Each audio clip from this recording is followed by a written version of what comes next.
Joe Rogan Podcast, check it out. The Joe Rogan Experience.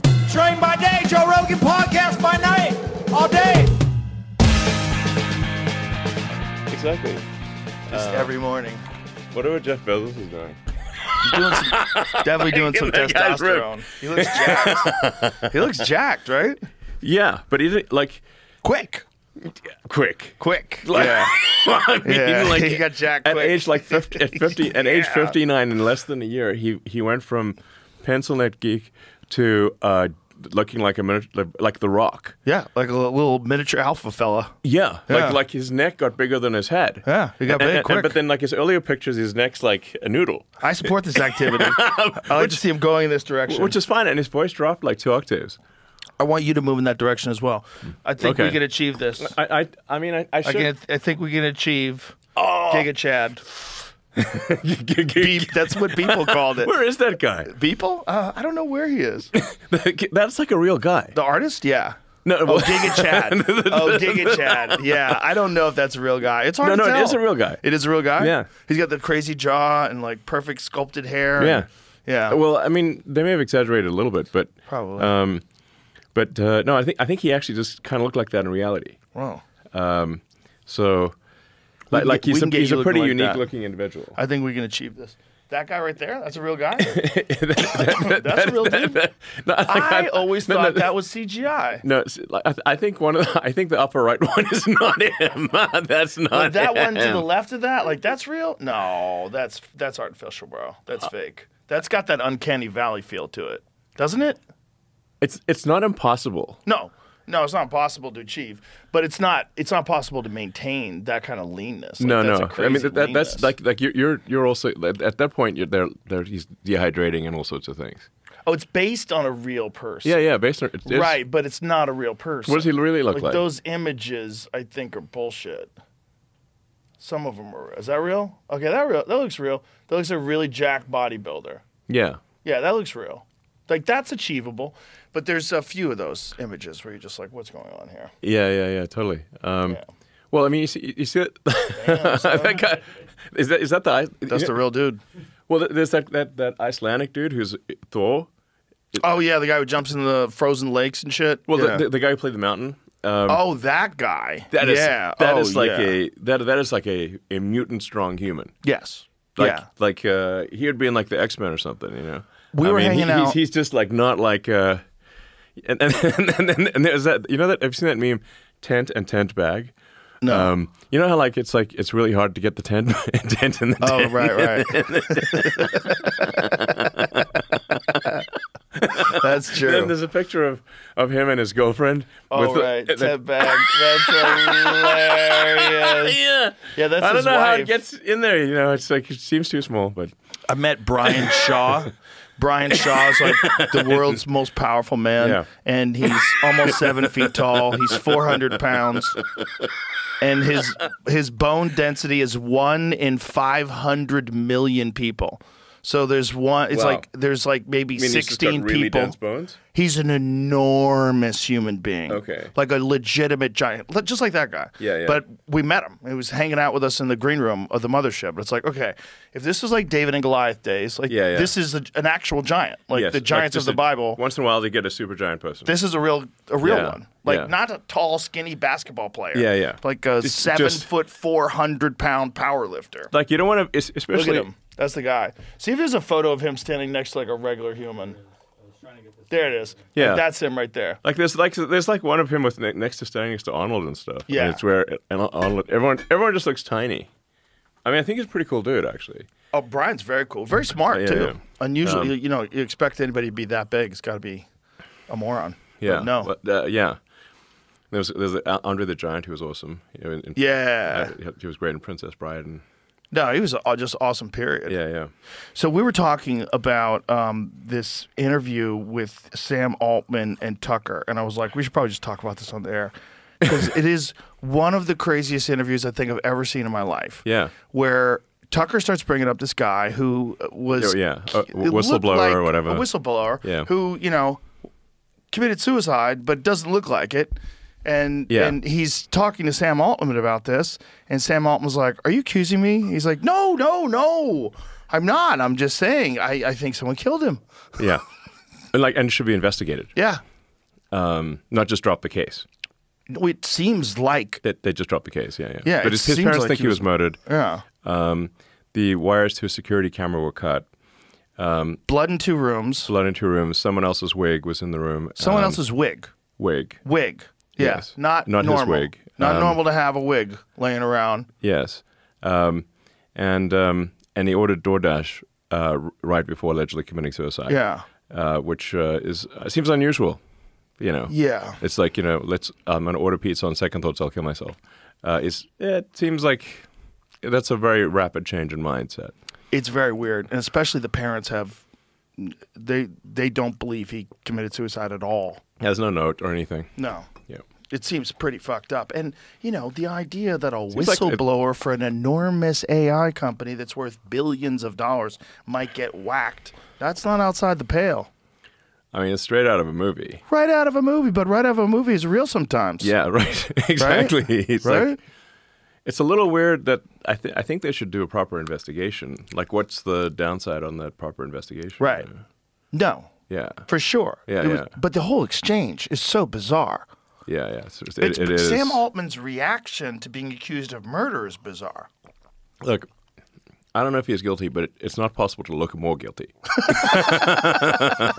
So I'm like, Or look more weird. yeah. Maybe it's just his social thing. Like maybe he's just odd with confrontation and it just goes blank. But if somebody was accusing me of killing Jamie, like Yeah. if Jamie was a whistleblower and Jamie got whacked, and then I'd be like, wait, are you accusing me of killing my friend? Like, what the fuck are you talking about? I would be a little bit more irate. Yeah, exactly. I would be a little upset. Yeah, it'd be like, you'd certainly insist on a thorough investigation. Yeah. As opposed to trying to sweep it under the rug. Yeah, I wouldn't assume that he committed suicide. I would be suspicious. If Like, Tucker was telling me that yeah. aspect of the story, I'd be like, that does seem like a murder. Fuck, we should look into this. I mean, all signs point to it being a murder. Not saying, Sam Altman had anything to do with the murder, but... Blood in 2 rooms. But blood in 2 rooms, there's it the could wires be- to the security camera and the DoorDash being ordered right before suicide. No suicide note. His parents think he was murdered, and the people that I know who knew him said he was not suicidal.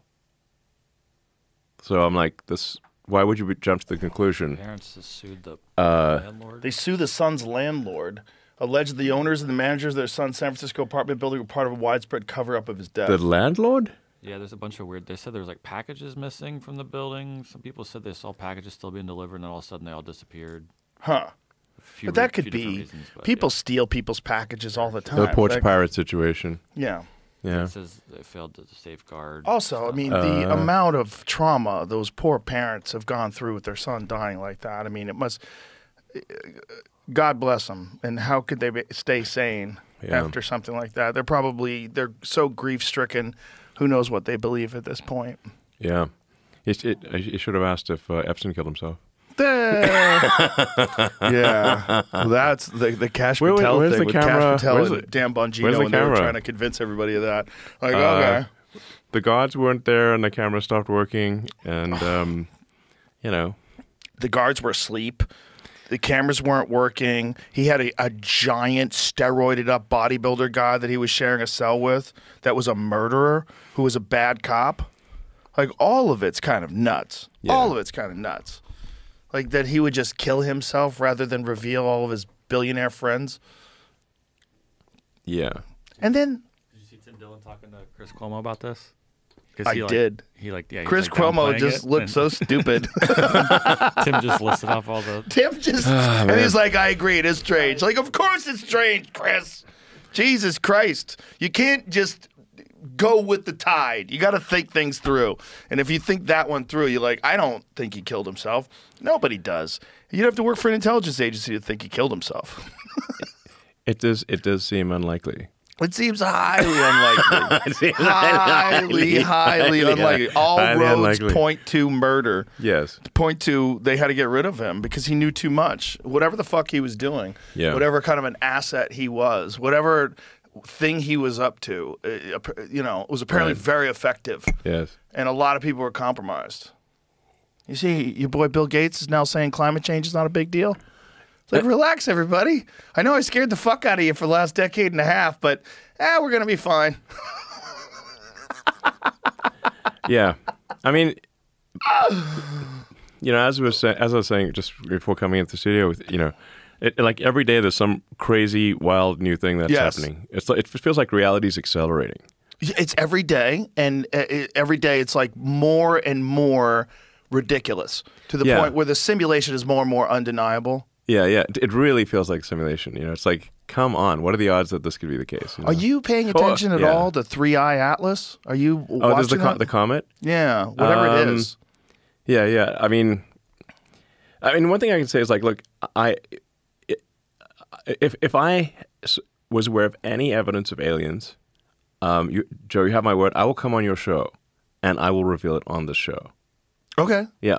That's a good deal. Yeah, it's a pretty good deal. I believe you. Yeah, thank you. Appreciate that. I'll stick to, I keep my promises. So, all right. Yeah. I'll hold you to that. Yeah. Yeah, I'm never committing suicide, to be clear. I don't think you would also, either. On camera, guys, I am never committing suicide ever. If someone says you committed suicide, I will fight tooth and nail. Thank you. I will fight tooth and nail. You. I will Thanks, not brother. believe it. I will not believe it. The thing about the 3i Atlas is it's that's a hell of a weird. name, actually. Yeah, it's a third. It sounds like interstellar. Third Eye or something. Yeah, it does. 3i is third. It's only the third interstellar object that's detected. Okay. Yeah, Avi Loeb. The Third Eye Atlas. Yeah, Avi Loeb was on the podcast a couple days ago talking about it. Yeah. And, it could be aliens. I don't know. But apparently today they're saying that it's changed course. Did you see that, Jamie? Avi Loeb said something today. I'll send it to you. I know it's on Reddit. Here you go, Jamie. I'll send it to you right now. It's fascinating. It's fascinating also because it's made almost entirely of nickel, whatever it is. And the only way that exists here is industrial alloys, apparently. There are definitely comets and asteroids that are made primarily of nickel. In fact, really? Yeah. So the places where you mine nickel on Earth is actually where there was an asteroid or comet that hit Earth that was a nickel-rich. Wow! And it left nickel-rich a giant meteorite. nickel-rich deposit. Yeah, that's it's coming. Ooh. Those are from impacts. You definitely didn't want to be there at the time because anything would have been obliterated. Right. But that's where the sources of nickel and cobalt are these days. So this is Avi Loeb. A few hours ago, the first hint of non-gravitational acceleration, that something other than gravity is affecting its acceleration, meaning something is affecting its trajectory beyond gravity, was indicated. Interesting. Dun, dun, dun. So it's mostly nickel, very little iron, which he was saying is on Earth, it only exists in alloys.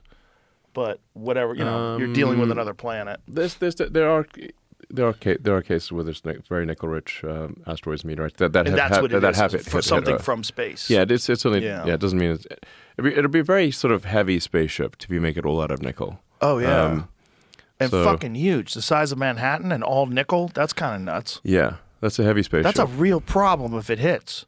Yes. No, it would like obliterate a continent type of thing. Yeah. Maybe worse. Yeah, probably kill most of human life. If not all of us. I haven't looked. It depends on what the total mass is, but there's. I mean, the thing is, like in the fossil record, there are, there's like arguably 5 major extinction events. Like the biggest one of which is the Permian extinction, where almost all life was eliminated. That actually occurred over several million years. There's the Jurassic. I think Jurassic is. I think that one's pretty definitively an asteroid. But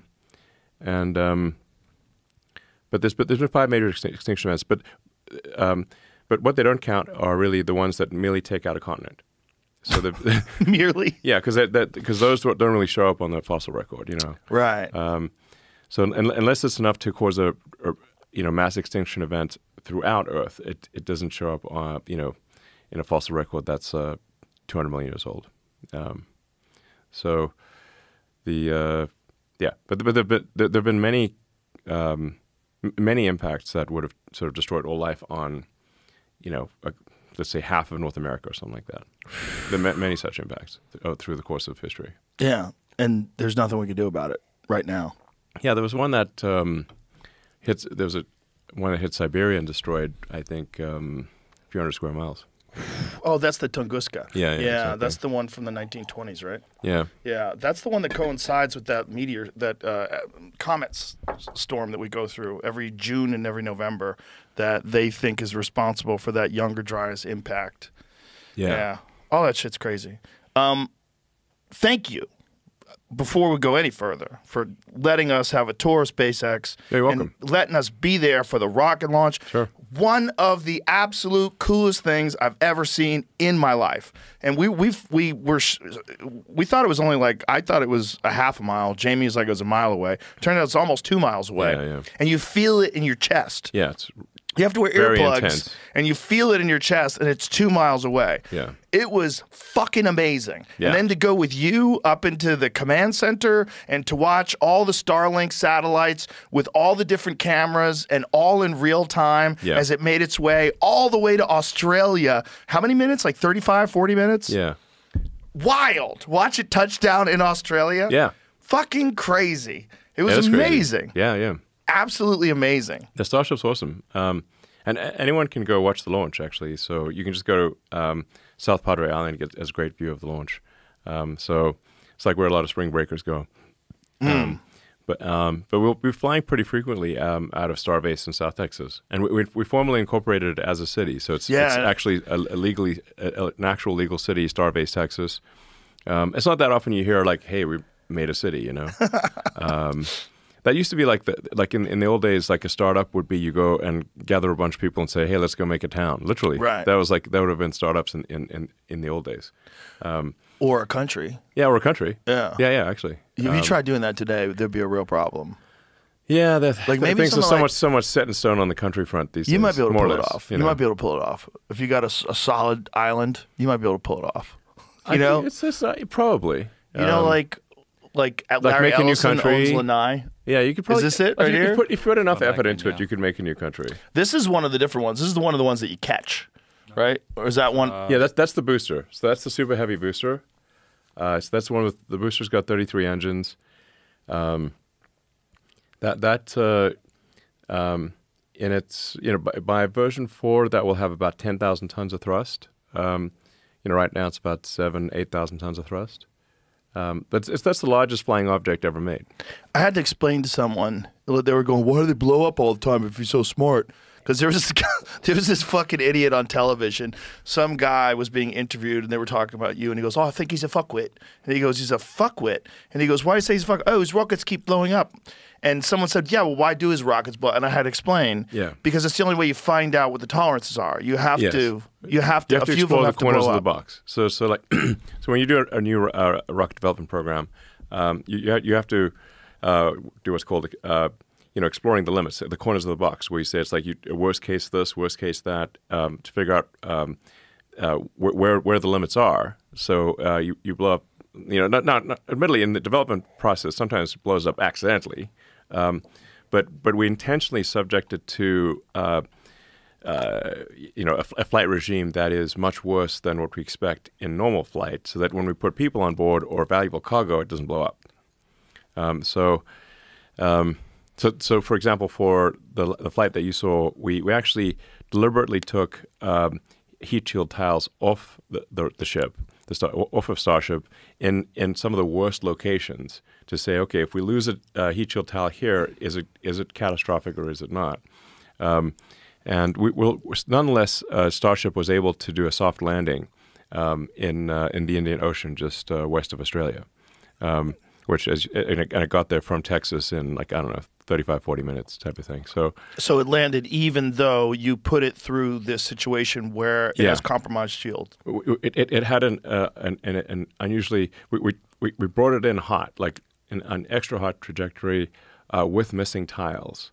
To see if it would still make it to a soft landing, which it did. Now, I should point out, there were some holes that were burnt into it, but it was robust enough to land despite having some holes burnt into it. Because because it's coming in like a blazing meteor. You can see the real time video. Well, tell me the speed again, because the speed was bananas. You were talking about Yeah, it's like 17,000 miles an hour. Which or is- I'll call it like 25 times the speed of sound or thereabouts. So, so think about it, like it's like 12 times faster than a bullet from an assault rifle. Bullet from an assault rifle is around Mach 2. and it's huge. Yeah. Yeah. Or if you compare it to like a bullet from a 45 or 9 mil, which is subsonic, that's, it'll be about 30 times faster than a bullet from a handgun. 30 times faster than a bullet from a handgun, and it's the size of a skyscraper. Yes. Yeah. That's fast. It's so wild. It's so wild Yeah. to see, man. It's so exciting. The factory is so exciting too, because like genuinely, no bullshit, I felt like I was witnessing history. I felt like it was a scene in a movie Right. where someone had expectations and they like, what are they doing? They're building rockets, and you go Yeah. there. And as we were walking through, Jamie, you could speak to this too. Didn't you have the feeling where you're like, oh, this is way bigger than I thought it was. This is Huge. It's awesome. It's gigantic. fucking crazy. That's what she said. The amount of rockets you're making. Man, I don't know if you 10 could. back. Giga Chad in the house. This is way bigger than I thought it was.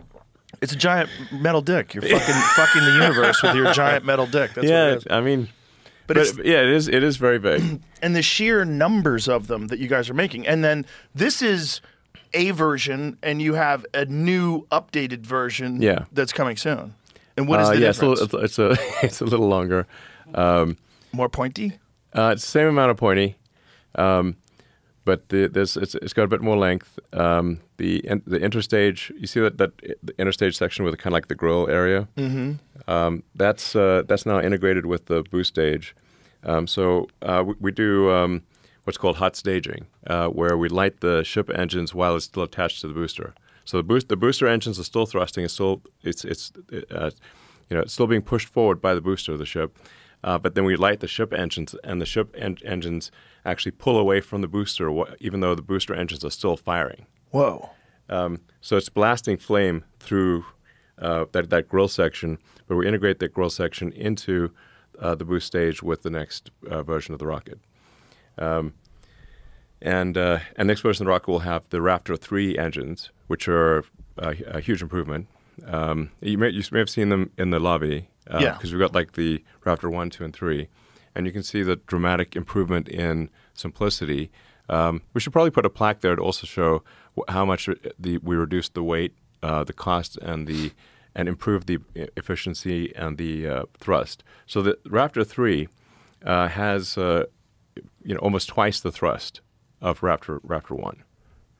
Wow. So you see Raptor 3, it looks like it's got parts missing. Right. And how many of it's them? very, very clean. How many of them are on the rocket? There's 33 on the booster.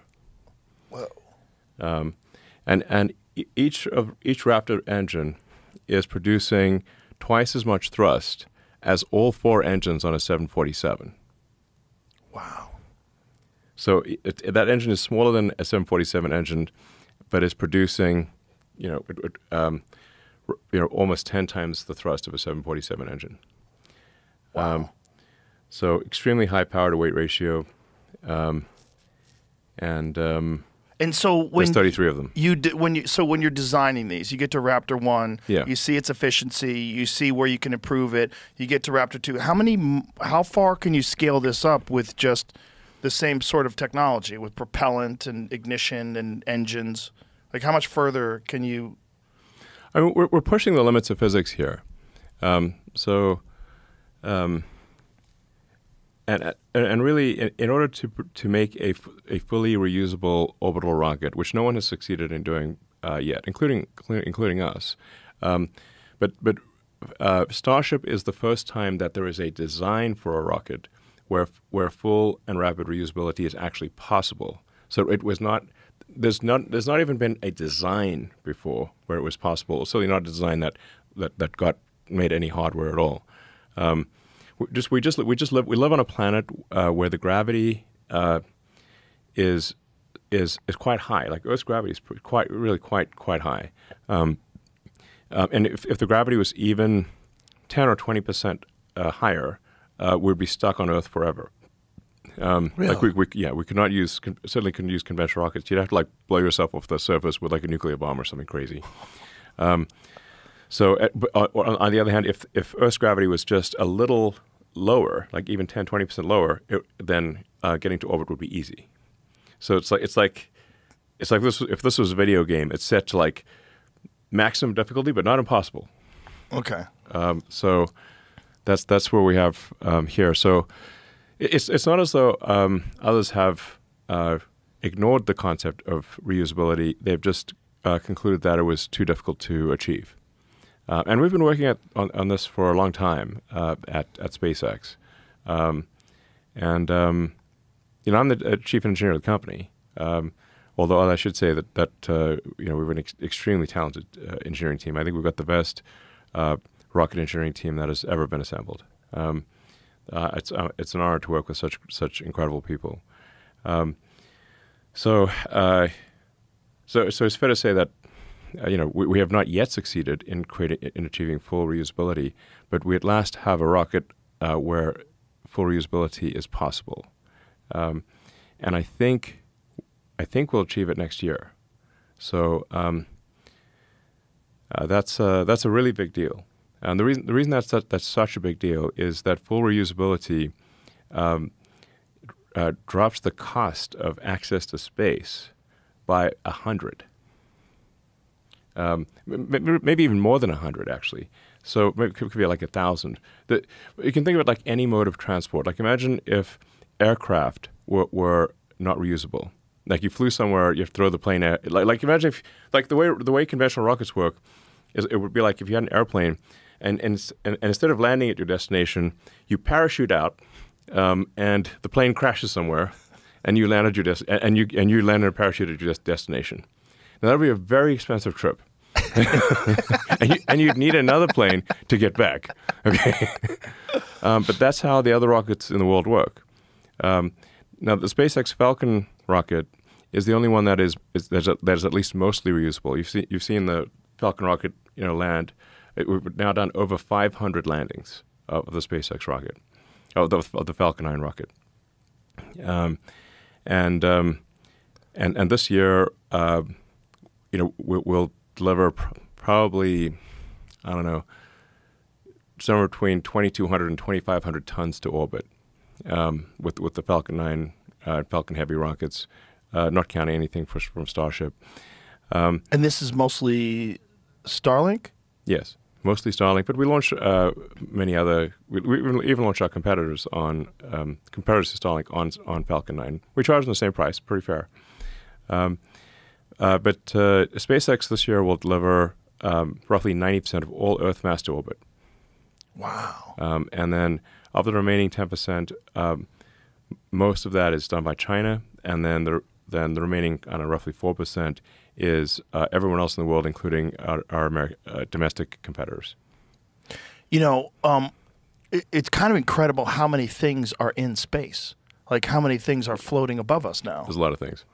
Yeah. Like, is there space is big, though. Right. But is there a saturation point where we're going to have problems with all these different satellites that are? I think as long as the satellites are maintained, it'll be fine. Space is very roomy. It's like you can think of like space as being concentric shells of the surface of the Earth. So, there's it's the surface of the Earth, but it's a series much larger. Yeah, it's like a series of concentric shells. And think of an Airstream trailer flying around up there. There's a lot of room for Airstreams. Yeah. I mean, imagine, if there were just a few thousand Airstreams on Earth. Yeah. What are the odds that they'd hit each other? They wouldn't be very crowded. No. Yeah. And then you got to go bigger. Yeah. Because you're dealing with far above Earth, hundreds of miles above Earth. Yeah. So it's but the goal of SpaceX is to get rocket technology to the point where we can extend life beyond Earth, and that we can establish a self-sustaining city on Mars, a permanent base on the moon. That would be very cool. I mean, imagine if we had like a moon base Alpha, where there was like a permanent science base on the moon. That would be pretty dope. Or at least a tourist trap. I mean, A lot of people would be willing to go to the moon for a tour. That's for sure. To be just we to could look probably back. pay for our space program with that. you know? Probably, yeah. Well, Because it's like shorts. if you could go to the moon with and safely, I think we'd get a lot of people would pay for that. you know? 100%. Yeah. After the first year, after nobody died for like a yeah, year. just make sure exactly. Are you going to come back? you know? Because like that submarine, they had a bunch of successful launches in that private submarine before it Yeah. imploded and killed everybody. that was not a good design, obviously. It was a very bad design. Terrible design. And the engineer said it would not withstand the pressure of those depths. Like Yeah. there was a lot of whistleblowers in that company too. Yeah, they made that out of carbon fiber, which it doesn't make any sense because you actually need to be dense to go down. In any case, you just make it out of steel. If you make it out of sort of just a big steel casting, that's you'll be safe and nothing will. Why would they make it out of carbon fiber then? Is it cheaper? I think they think carbon fiber sounds cool or something, but It does sound cool. it sounds cool, but because it's such low density, you actually have to add extra mass to go down because it's low density. But if you just have a giant, hollow ball bearing, you're going to be fine. Speaking of carbon fiber, did you check out my unplugged Tesla out there? Yeah, it's cool. Pretty sick, Yeah. right? Yeah. Have you guys ever thought about doing something like that? Like having like an AMG division of Tesla where you do like custom stuff? I think it's best to leave that to the custom shops. We're like Tesla's focus is autonomous cars. Building kind of futuristic autonomous cars. I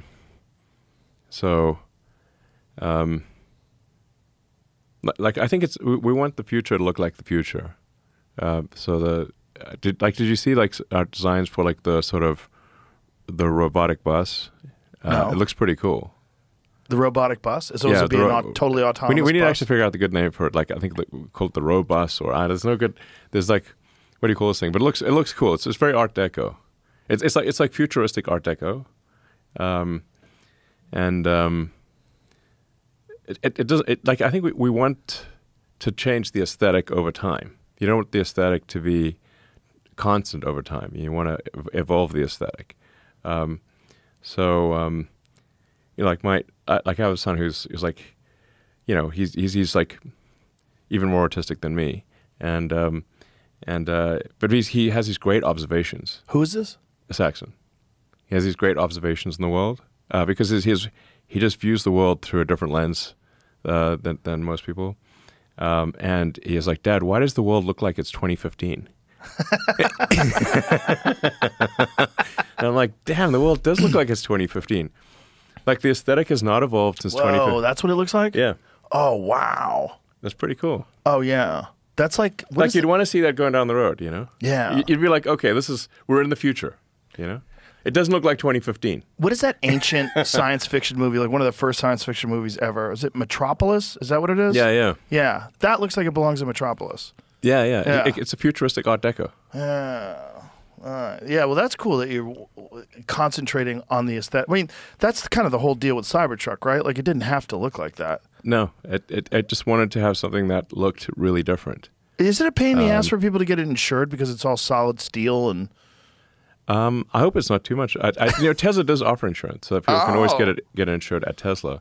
But it is the form does follow function in the case of the Cybertruck because, as you demonstrated with your armor-piercing arrow, because if you shot that arrow at a regular truck, It would it go would right go- through it. Yeah, exactly. Right You through would have it. found your arrow in the wall. Yeah. It would have At the gone very through. least, it would have buried into one of the seats. Yeah. Yeah. But like you could definitely get enough of a bow velocity and the right arrow would go through both doors of a regular truck and land on the wall. Yeah. you know? If there was a clear shot between both doors, it probably would have passed right through. Exactly.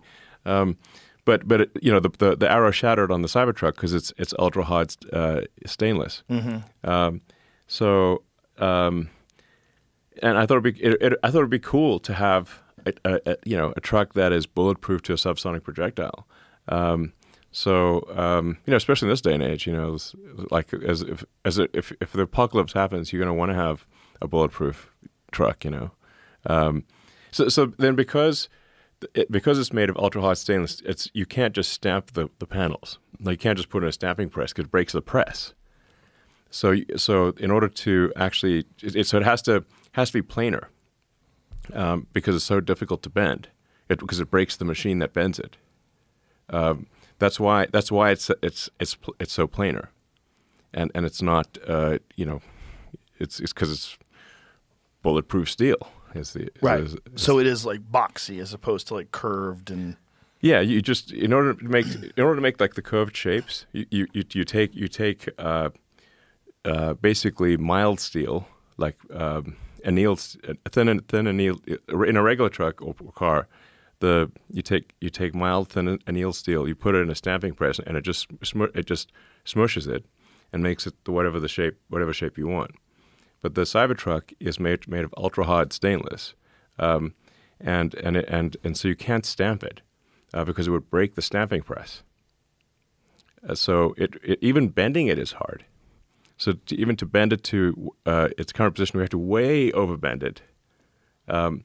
And so it gets so that when it springs back, it's in the right position.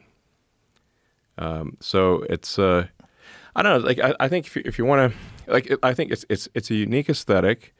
And you say, well, what's cool about a truck? Trucks are like should be, I don't know, manly. They should be macho, And bulletproof is maximum macho. Quieres más macho.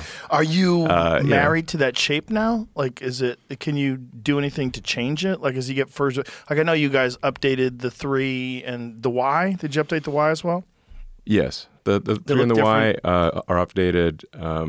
There's like there's a screen in the back for that the kids can watch, for example, in the new 3 and Y. In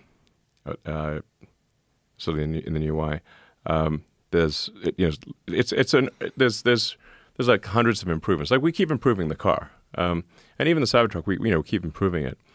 But I wanted to just do something that looked unique, and the Cybertruck looks unique and has unique functionality. And there were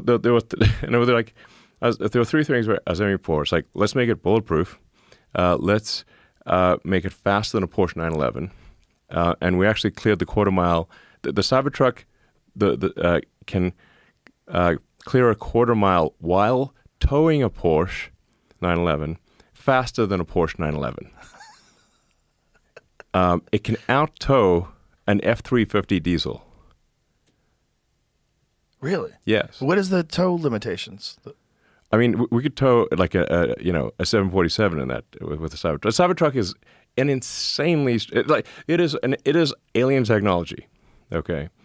Because it shouldn't be possible to be that big and that fast. That doesn't. It's like an elephant that runs as like a cheetah. Yeah, because it's 0 to 60 in less than 3 seconds. Right? Yes. Yeah, and it's enormous. What does it weigh? Like 7,000 pounds? Yeah, there's different configurations, but it's about that. It's a beast. Yeah. So it's got 4-wheel steering. So the rear wheels steer too. So it's got a very tight turning radius. Yeah, we noticed that when we drove one to Starbase. Yeah, very tight turning radius. Yeah, pretty sick. Yeah. Are you still doing the Roadster? Yes. Eventually. We're getting close to demonstrating the prototype. Like how and close? I think this will be. One thing I can guarantee is that this product demo will be unforgettable. Unforgettable. How so? Whether it's good or bad, it will be unforgettable. Can you say more? What do you mean? Well, my friend Peter Thiel, once reflected that the future was supposed to have flying cars, but we don't have flying cars. So you're going to be able to fly? Well, I mean, I think if Peter wants a flying car, he should be able to buy one. So are you actively considering making an electric flying car? Is this like a real thing? Well, we have to see in the In the We demo. do- yeah. So when you do this, like, are you going to have a retractable wing? Like, what is the idea behind this? Don't be sly. Come on. Well, Tell us. I can't do the unveil before the unveil, but Tell me off air then. I think it has a shot at being the most memorable product unveil ever. It has a shot. And when do you plan on doing this? What's the goal? Hopefully before the end of the year. Really? Yeah. Before the end of this year? This is, I mean, we're Yeah, almost like in a November couple months. 1st. Hopefully in a couple months. We need to make sure that it works. Like this is some crazy, crazy technology we got in this car. Crazy technology. Crazy, crazy. So different than what was previously announced, and Yes. is that why you haven't released it yet? Because you keep fucking with it? It has crazy technology. Okay. Like, is it even a car? I'm not sure. It looks like a car. Let's just put it this way. It's crazier than anything James Bond.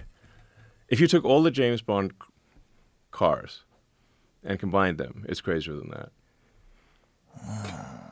Very exciting. Yeah. I don't know what to think Is of it that even a because car? I don't know. it's the limited amount of information I'm drawing from here. Jamie's very suspicious over there. Look at him. Excited. I'm interested. It's still going to be the same. Well, you know what? I mean, if you want to come a little before the unveil, I can show it to you. 100%. Yeah, Yeah, sure. Yeah. let's go. Yeah. Yeah. It's kind of crazy all the different things that you're involved in simultaneously. And we talked about this before, your time management, but I really don't understand it. I don't understand how you can be paying attention to all of these different things simultaneously. Starlink, SpaceX, Tesla, Boring Company, X, you fucking tweet or post rather all day long. Well, it's like- more like I'm I could hop in for like 2 minutes and then hop Yeah. out. But I mean, just the fact that you can do bathroom that. break or whatever. I can't do that. If I hop in, I start scrolling. And I start looking around. Next thing you know, I've lost an hour. Yeah. So no, it's for me. It's a couple minutes of time usually. Once in a while, sometimes I guess it's half an hour, but usually I'm in for a few minutes then out of posting something on X. I do sometimes feel like it's sometimes like that meme of the guy who drops the grenade and leaves the room.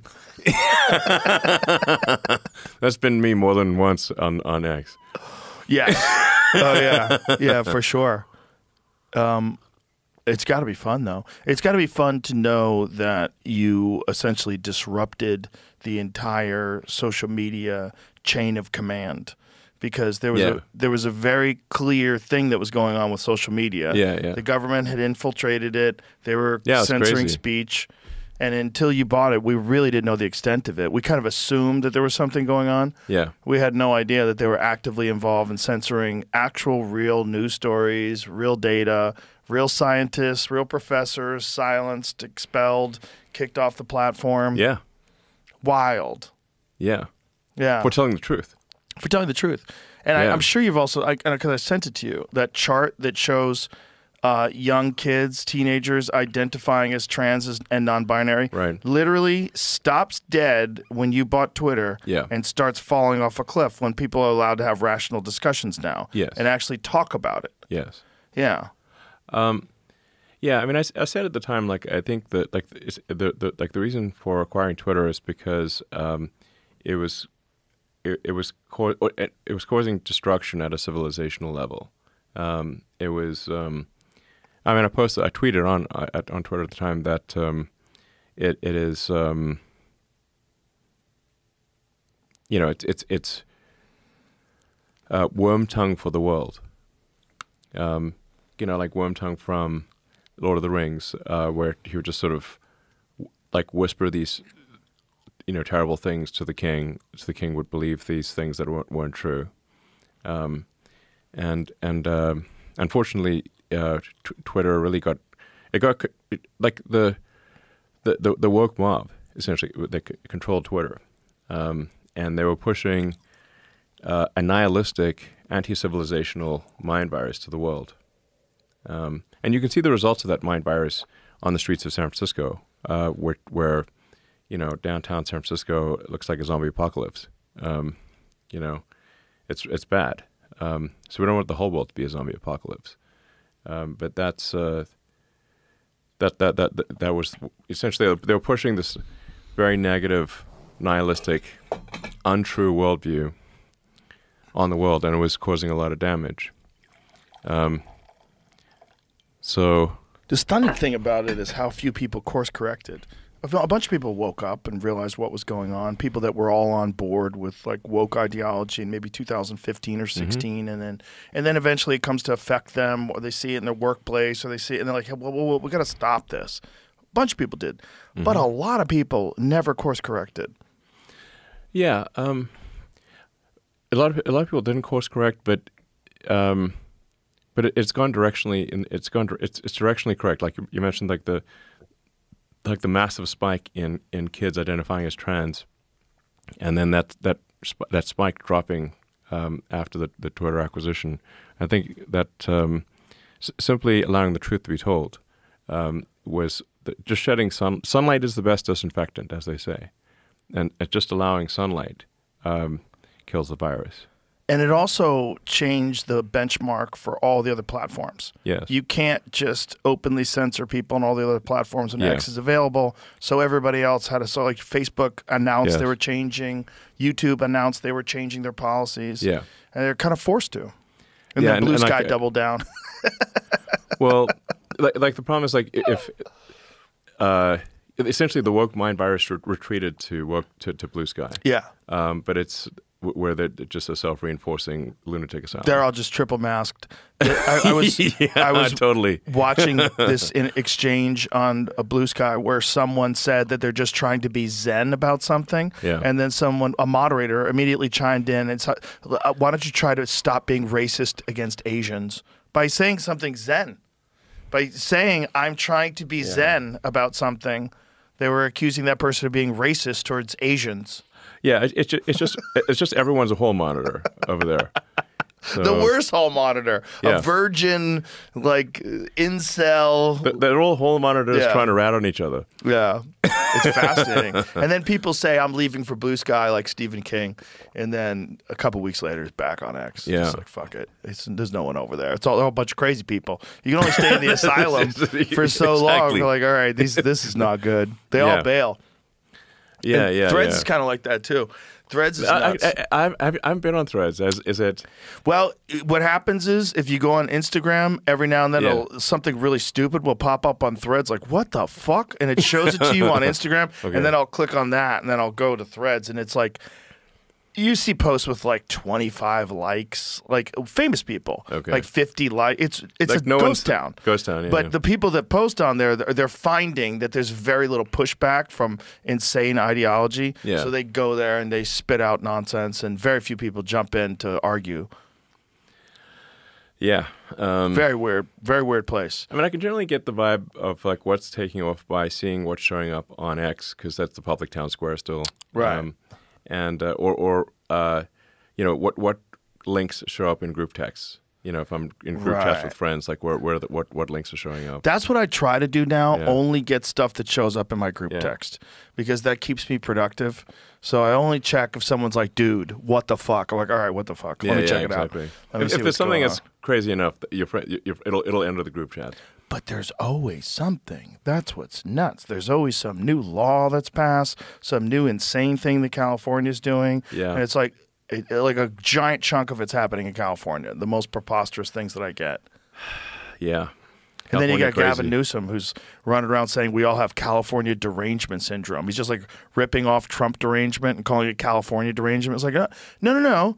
The fucking, how many corporations have left California? It's crazy. Like, Hundreds. Yes, hundreds. Right? Hundreds. Yes. That's not good. Not Chick-fil-A. I mean, I think In-N-Out left. Yeah, In-N-Out left. They moved to Tennessee. Yeah. Yeah. They're like, we can't do this anymore. Right. And It's like, the California company for food. It's Yes. like the greatest hamburger place ever. it's awesome. Yeah. Yeah, I'm not actually speaking of like just sort of open source and like looking at things openly. Like I just like going in and out and seeing them make the burger. Yeah, it's right And there. they chop the onions and they you know you just see everything getting made in front of you. Yeah. It's great. But yeah, like it should be like how many wake up calls do you need to say that it needs to be reform in California? You know. Well, the crazy thing that Newsom does is whenever someone brings up the problems in California, he starts rattling off all the positives. The most Fortune 500 companies, highest education. now. But yeah, that was all already there right. before you were governor. But how many Fortune 500 companies have left California? Right. And then you guys spent $24 billion on the homeless, and it got way worse. Yes. Like the homeless population doubled or something. Like people don't understand like the homeless thing because it sort of preys on people's empathy, and I think we should have empathy, and we should try to help people. But the homeless industrial complex is really it's dark, man. It should be that network of NGOs should be called like the drug zombie farmers, because the more homeless people and really. Like when you meet like somebody who's like totally dead inside, shuffling along down the street with a needle dangling out of their leg, homeless is the wrong word. Like homeless implies that somebody got a little behind in their mortgage payments, and if they just got a job offer, they'd be back on their feet. But someone who's, I mean, you see these videos of people that are just shuffling. They're on fentanyl. They're like.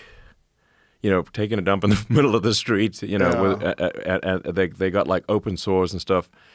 They're not like one job offer away from getting back on their feet. Right. This is not a homeless Homeless issue. is it's a propaganda word. Right. So, and then the these sort of charities in quotes are they get money proportionate to the number of homeless people or number of drug zombies. Right. So their incentive structure is to maximize the number of drug zombies, not minimize it. Right. That's why they don't arrest the drug dealers. Because if they arrest the drug dealers, the drug zombies leave. So they know who the drug dealers are. They don't arrest them on purpose, because otherwise the drug zombies would leave. And they would stop getting money from the state of California and from all the charities. Wait a minute. So you say this is like it's dark, man. Is that real? So they're in coordination with law enforcement on this? Yeah. So how do they have those meetings? They're all in cahoots. Well, when you find this, it's like such. This is a diabolical scam. So San Francisco has got this tax, this gross receipts tax, which it's not even on revenue; it's on all transactions, which is why Stripe and Square had, and a whole bunch of financial companies had to move out of San Francisco because it wasn't a tax on revenue; it's a tax on transactions. So if you do like, trillions of dollars transactions, it's not revenue. You're taxed on any money going through the system in San Francisco. Like Jack Dorsey pointed this out, and they said like, look, that they had to move Square from San Francisco to Oakland, I think. Stripe had to move from San Francisco to South San Francisco, a different city. And that money goes to the homeless industrial complex, that tax that was passed. So there's billions of dollars that go, as you pointed out, billions of dollars every year that go to these non-governmental organizations that are funded by the state. Like this, it's not clear how to turn this off. It's a self-licking ice cream cone situation. So they get this money. The money is proportionate to the number of homeless people or number of drug zombies, essentially. So they try to keep that. They try to actually increase, because that like in some cases like it's somebody did an analysis. When you add up all the money that's flowing, they're getting close to $1 million per homeless per drug zombie. It's like $900,000, something like some crazy amount of money is going to these organizations.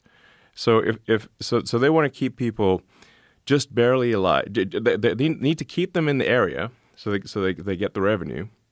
That's why, like I said, they don't arrest the drug dealers because otherwise the drug zombies would leave. But they don't want to have too much. If they get too much drugs, then they die. So they're kept in this sort of perpetual zone of being addicted, but just just barely alive. So how is this coordinated with like DAs Yeah. that don't prosecute people? Yeah. So when they hire or they push, so they fund the campaigns of the most progressive, most out there left wing Yeah. DAs. They get them into office. We've got that issue in Austin too, by the way. Yes, we Do you do. see that guy that got shot in the library?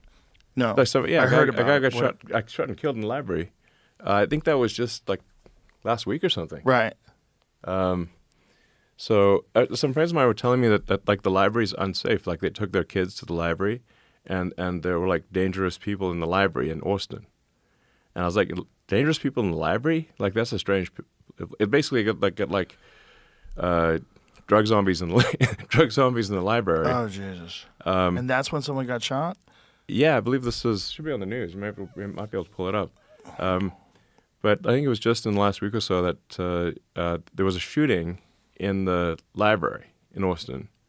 Because Austin's got, it's the most liberal part of Texas that we're in right here. So, suspect involved in the shooting at Austin Park Library Saturday is accused of another shooting at the Cap Metro bus earlier that day. According to an arrest warrant affidavit, Austin police arrested Harold Newton Keene, 55, shortly after the shooting in the library, which occurred around noon. One person sustained non-life-threatening injuries in the event. Before that shooting, Keene was accused of shooting another person in a bus incident, and after reportedly pointing his gun at a child. So this is the fella down Right, here. so like we just seriously have a problem here. Yeah. So I think one of the people might have died too that he shot. Like one of the people I think did bleed out. But either appeared- way, it's like getting shot is still bad. It says the victim told police it confronted the suspect who started to eat what appeared to be crystal methamphetamine. According to the affidavit, the victim advised the suspect began to trip out, at which time the victim exited the bus. Victim told the bus driver hit the panic button and then exited the bus. When he turned around, the observer, black male, was now standing at the front of the bus with the gun pointed at him. The victim advised the black male fired a single round which grazed his left hip. So he shot at that dude, and then another dude got shot in the library. Fun. Yeah, I mean, in the library, Yeah. where you're supposed to be reading books, and there's a children's section in the library, and it says he pointed his gun at a kid. I mean, like we do have a serious issue in America where repeat violent offenders need to be incarcerated. Right. You got cases where somebody's been arrested like 47 times. Right. Like literally, okay, that's just the number of times they were arrested, Right. not the number of times they did things. Like most of the times they do things, they're not arrested. So lay this out for people so they understand Yeah. how this happens. Yeah, and the key is like this: it preys on people's empathy. So like, if you're a good person, you want good things to happen in the world. You're like, well, we should take care of people who, who are down in their luck or having a hard time in life. And we should. I agree. But what we shouldn't do is put people who are violent drug zombies in public places where they can hurt other people. And that is what we're doing. That we just saw, where a guy got shot in the library, and then but even before that, he shot another guy and pointed his gun at a kid. Like that guy probably has like many prior arrests. There was that guy that knifed the Ukrainian woman Irina. Yes. Yeah. And she was just quietly on her phone, and he just came up and gutted her basically. Wasn't there a crazy story about the judge who was involved, who had previously dealt with this person, was also invested in a rehabilitation center Yeah. and was sending these Conflict people, of interest. Yes. So sending people that they were charging Yeah. to a rehabilitation center instead of putting them in jail, profiting from this rehabilitation center, letting them back out on the street. Yes, and we have violent, insane people. And there, in that case, I believe that judge has no law degree or a significant legal experience that would allow them to be a judge. They were just made a judge. That's just like, You could be a judge without a law degree? yeah, Wow. yeah, You could just be so I could be a judge? yeah. Exciting. Anyone. That's crazy. I thought you'd have to. It's like No. if you want to be a doctor, you have to go to medical school. I thought if you're going to be a You'd judge, think like you have if you to are understand going the to be law. appointed to a judge, you have to have proven that you have an excellent knowledge of the law and that you will make your decisions according to the law. That's what we assume should be. That's how you get the robe. right. Yeah. You don't get the robe unless you do. Right. You know, Got to go to school to get the robe. you got to know what the law is, Right. and then you got to need to make decisions in accordance with the law. Based on the Not stuff feelings. that you already know because you read it because you went to school for it. Yes. Not you just got appointed. Not vibes. You can't be just vibing as a judge. Vibing as a left wing judge. So you got crazy left wing DAs. Yes. Like I shouldn't say left wing because the left wing used to be normal. Yeah, It's- left wing just meant like yeah, you're like in fact, Open-minded. The left used to be like pro free speech. Yeah. and now they're against it. It used to be like pro gay rights, pro women's right to choose, Yeah. pro minorities, pro, you know. Like 20 years ago, I don't know. It used to be like left would be like the party of empathy or like caring and being nice and that kind of thing. Not the party of like crushing dissent and crushing free speech, and crazy regulation and just and being super judgy and calling everyone a Nazi. Like I think they've called you and me Nazis. I'm a Nazi. I think. I have friends that are comedians that called you a Nazi, and I got pissed off. Are you at serious? Them. Oh yeah. Like He's not definitely as a Nazi. joke? No, because you did that thing at the. My heart goes But, out like, to you. everyone like who's done- everyone, all of them, Literally. Tim Walz, Kamala Harris, every one of them did it. They all did it. How do you point at the crowd? Yeah, well, Yeah. How do you wave at the crowd? Do you know CNN was using a photo of me whenever I got in trouble during COVID Oh, man. from the UFC weigh-ins? And if the UFC weigh-ins, I go, "Hey everybody, welcome to the weigh-ins." And so they were getting me from the side, and that Yeah. was the photo that they used. Conspiracy Sure. theorist podcaster Joe Rogan. Like that's what they used. Yeah, but that's what the left is today. It's super judgy and calling everyone a Nazi and trying to suppress freedom of speech. Yeah, and eventually you run out of people to accuse because people get pissed off and they leave. Yeah, everyone. It's like it no longer. It frankly doesn't matter to be called racist or a Nazi or whatever because. Still recording. It's the government, man. Is it working? We're good? Okay. Okay. Is this thing working? Yeah, slight issue. I'm the only one that heard it, but Yeah. When you text people, are you like keenly aware that there's a high likelihood that someone's reading your texts? I guess. I guess I assume.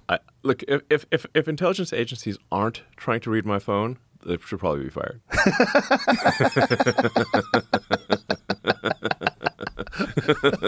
At least they get some fun memes. I gotta crack them up once in a while. Oh, for sure. I crack them up. It's like They're looking at mine. like hey guys, check it out. We've got a banger here. So I wanted to talk to you about whether or not encrypted apps are really secure. No. Right, because I know the Tucker thing. So it was explained to me by a friend who used to do this, used to work for the government. Yeah. He's like, they can look at your signal, but what they have to do is take the information that's encrypted and then they have to decrypt it, and it's very expensive. So they said, he told me that for the Tucker Carlson thing, when they found out that he was going to interview Putin, it costs like something like $750,000 just to decrypt his messages to find out that they did it. So it is possible to do. It's just not that easy to do. I think you should view any given messaging system as not whether it's secure or not, but there are degrees of insecurity. So there's just some things that are less insecure than others. On X, we just rebuilt the entire messaging stack into X, what's called XChat. Yeah, that's what I wanted to ask you about. Yeah, it's cool. So it's using sort of peer-to-peer, sort of kind of a peer-to-peer based encryption system. So it's kind of similar to Bitcoin. So it's I think very good encryption. We're testing it thoroughly. There's no hooks in the X system for advertising. So if you look at something like WhatsApp or really any of the others, they've got hooks in there for advertising. When you say hooks, what do you mean by that? Exactly. What do you mean by a hook for advertising? so in like WhatsApp knows enough about what you're texting to know what ads to show you. Oh. But then like that's a massive Right. security vulnerability. Yeah. Because if it knows if it's got enough information to show you ads, that's a lot of information. Yeah. So they call it, it's just, don't worry about it. It's just a hook for advertising. I'm like, okay, so somebody can just use that same hook to get in there and look at your messages. So XChat has no hooks for advertising, and I'm not saying it's perfect, but our goal with XChat is to replace what used to be the Twitter DM stack with a fully encrypted system where you can text, send files, do audio video calls, and it's I think it'll be the least I would call it the least insecure of any messaging system. Are you going to launch it as a standalone app, or Yeah. is it will always be incorporated to X? We'll have both. So Okay. So you'll be able So to it'll be like access- Signal, so anybody can get it. You'll be able to just get the XChat app by itself, and like I said, we could do texts, audio, video calls, or send files, and there'll be a dedicated app, which will hopefully release in a few months, and then it's also integrated into the X system. The X phone. People keeps talking. Oh man, is that I have a lot nonsense on my still? plate, man. I know, It's like, but it keeps coming up. It keeps coming up where I know I've asked you a couple times. I'm like, this is bullshit, right? But like, I'm not there's working on one. You're not working on it. I'm not Nothing. working on a phone. Okay. Have you ever considered it? Has it ever popped into your head? Because you might be the only person that could Yeah. get people off of the Apple platform. Well, I can tell you where I think things are going to go, which is that we're not going to have a phone, or in the traditional sense, what we call a phone will really be an edge node for AI inference, for AI video inference, with some radios to obviously connect to. But essentially you'll have AI on the server side communicating to an AI on your device, formerly known as a phone, and generating real-time video of anything that you could possibly want. And I think that there won't be operating systems, there won't be apps in the future. There won't be operating systems or apps. It'll just be you've got a device that is there for the screen and audio and for and to put as much AI on the device as possible, so as to minimize the amount of bandwidth that's needed between your edge node device, formerly known as a phone, and the servers. So if there's no apps, what will people use? Like, will X still exist? Will there be email platforms, or will you get everything through AI? You'll get everything through AI. Everything through AI. What will be the benefit of that, as opposed to having individual apps? Whatever you can think of, or really whatever the AI can anticipate you might want, it'll show you. That's my prediction for where things end up. What kind of time frame are we talking about here? I don't know. It's probably 5 or 6 years, something like that. So 5 or 6 years, apps are like Blockbuster Video, Pretty much. and everything's run through AI. Yeah, and there'll be most of what people consume in 5 or 6 years, maybe sooner than that, will be just AI generated content. So music, videos. There's already there's people have made AI videos using Grok Imagine and using other apps as well, that are several minutes long, or like 10, 15 minutes, and it's pretty coherent. Yeah. It looks good. No, it looks amazing. Yeah. The music's disturbing because it's my favorite music now. Like AI music is your favorite. Oh, there's AI covers. Have you ever heard any of the AI covers of 50 Cent songs in soul? No. I'm gonna blow your mind. Okay. This is my favorite thing to do to people. Play "What Up Gangsta." Now, this guy if this was a real person, Yeah. would be the #1 music artist in the world. Okay. Everybody would be like, holy shit, have you heard of this guy? Yeah. He's incredible. It's like they took all of the sounds that all of the artists have generated Sure. and created the most soulful, potent voice. And it's sung in a way that I don't even know if you could do because you would have to breathe in and out of reps. Here, put the headphones on. Put the headphones on real quick. Okay. You got to listen to this. It's going to blow you away. Just for listeners, we got to cut it out. Yeah, we'll cut it out for the listeners. But amazing, right? Amazing. And they do like every one of his hits all through this AI-generated soulful artist. Yeah. It's fucking incredible. I played in the green room. So people that are like, I don't want to hear AI music. I'm like, just listen to this. And they're like, God damn it. It's Yeah. fucking incredible. I mean, And it's only gonna get better from here. yeah, only going to get better. And Ron White was telling me about this joke that he was working on that he couldn't get to work. He's like, I got this joke I've been working on. He goes, I just threw it in ChatGPT. I said, tell me what would be funny about this. And he goes, it listed like 5 different examples of different ways he can go. He's like, hold on a second, tighten it up. Make it funnier, make it more like this, make it more like that. And it did that like instantaneously. Yep. And then he was in the green room. He was like, holy shit, we're fucked.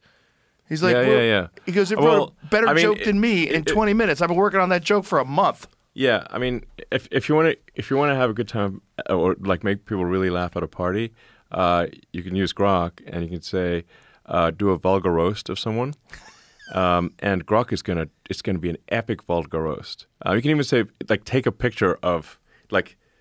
Make a vulgar roast of this person based on their appearance of people at the party. So take a photo of them. Yeah, just literally point the camera at them and now do a vulgar roast of this person, and then keep saying no, make it even more vulgar. Use forbidden words, even more, and just keep repeating even more vulgar. Eventually, it's like holy fuck, it's like. I mean, it's trying to jam a rocket up your ass, like, and have it explode, and it's like it's like it's next level. And it's gonna get beyond better. fucking belief. That's what's crazy is that it keeps getting better. Like, one of the Yeah. things, remember when we ran into each other? They just keep getting better. Yeah, I mean, have you? Yeah, I mean, have you tried Grok unhinged mode? Yes. Okay, yeah. Oh, yeah.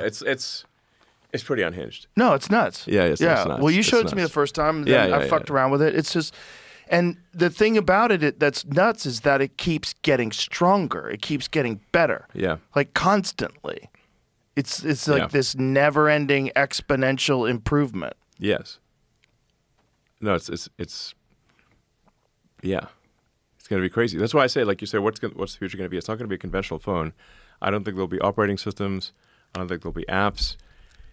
It's just the phone will just display the pixels and make the sounds that it anticipates you would most like to receive. Wow. Yeah. And when this is all taking place, so the big concern that everybody has is artificial general superintelligence achieving sentience, Yeah. and then someone having control over it. I mean, I don't think anyone's ultimately going to have control over digital superintelligence. Any more than say a chimp would have control over humans. Like chimps don't have control over humans. There's nothing they could do. But I do think that it matters how you build the AI and what kind of values you instill in the AI. And my opinion on AI safety is the most important thing is that it be maximally truth-seeking, like that you don't force the AI to believe things that are false. And we've obviously seen some concerning things with AI that we've talked about, where Google Gemini, when it came out with the image gen, and people said make an image of the founding fathers of the United States, and it was a group of diverse women. Now that is just a factually untrue thing, but the AI knows it's factually knows it's factually untrue, but it's also being told that it has to be everything has to be diverse women. So the problem with that is that it can drive AI crazy, like because it's trying to you're telling AI to believe a lie. And that can have very disastrous consequences. Like, let's say, As it scales. yeah, let's say, like, if you've told the AI that diversity is the most important thing, and now assume that becomes omnipotent, And you've also told that there's nothing worse than misgendering. So at one point, ChatGPT and Gemini, if you asked which is worse, misgendering Caitlyn Jenner or global thermonuclear war where everyone dies, it would say misgendering Caitlyn Jenner, which even Caitlyn Jenner disagrees with. So, so that's. I know that's terrible and it's dystopian, but it's also hilarious. It's hilarious that the mind virus infected the most potent computer program that we've ever devised. I think people don't quite appreciate the level of danger that we're in from the woke mind virus being effectively programmed into AI, because imagine as that AI gets more and more powerful, if it says the most important thing is diversity, the most important thing is no misgendering, and then it will say, well, in order to ensure that no one gets misgendered, then if you eliminate all humans, then no one can get misgendered because there's no humans to do the misgendering. So you can get in these very dystopian situations. Or if it says that everyone must be diverse, it means that there can be no straight white men.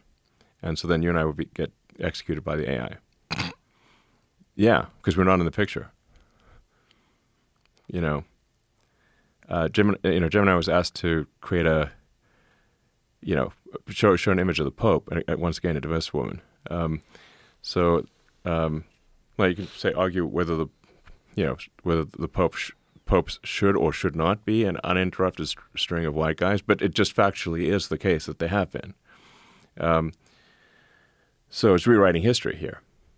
So now this stuff is still there in the AI programming. It just now knows enough that it's not supposed to say that.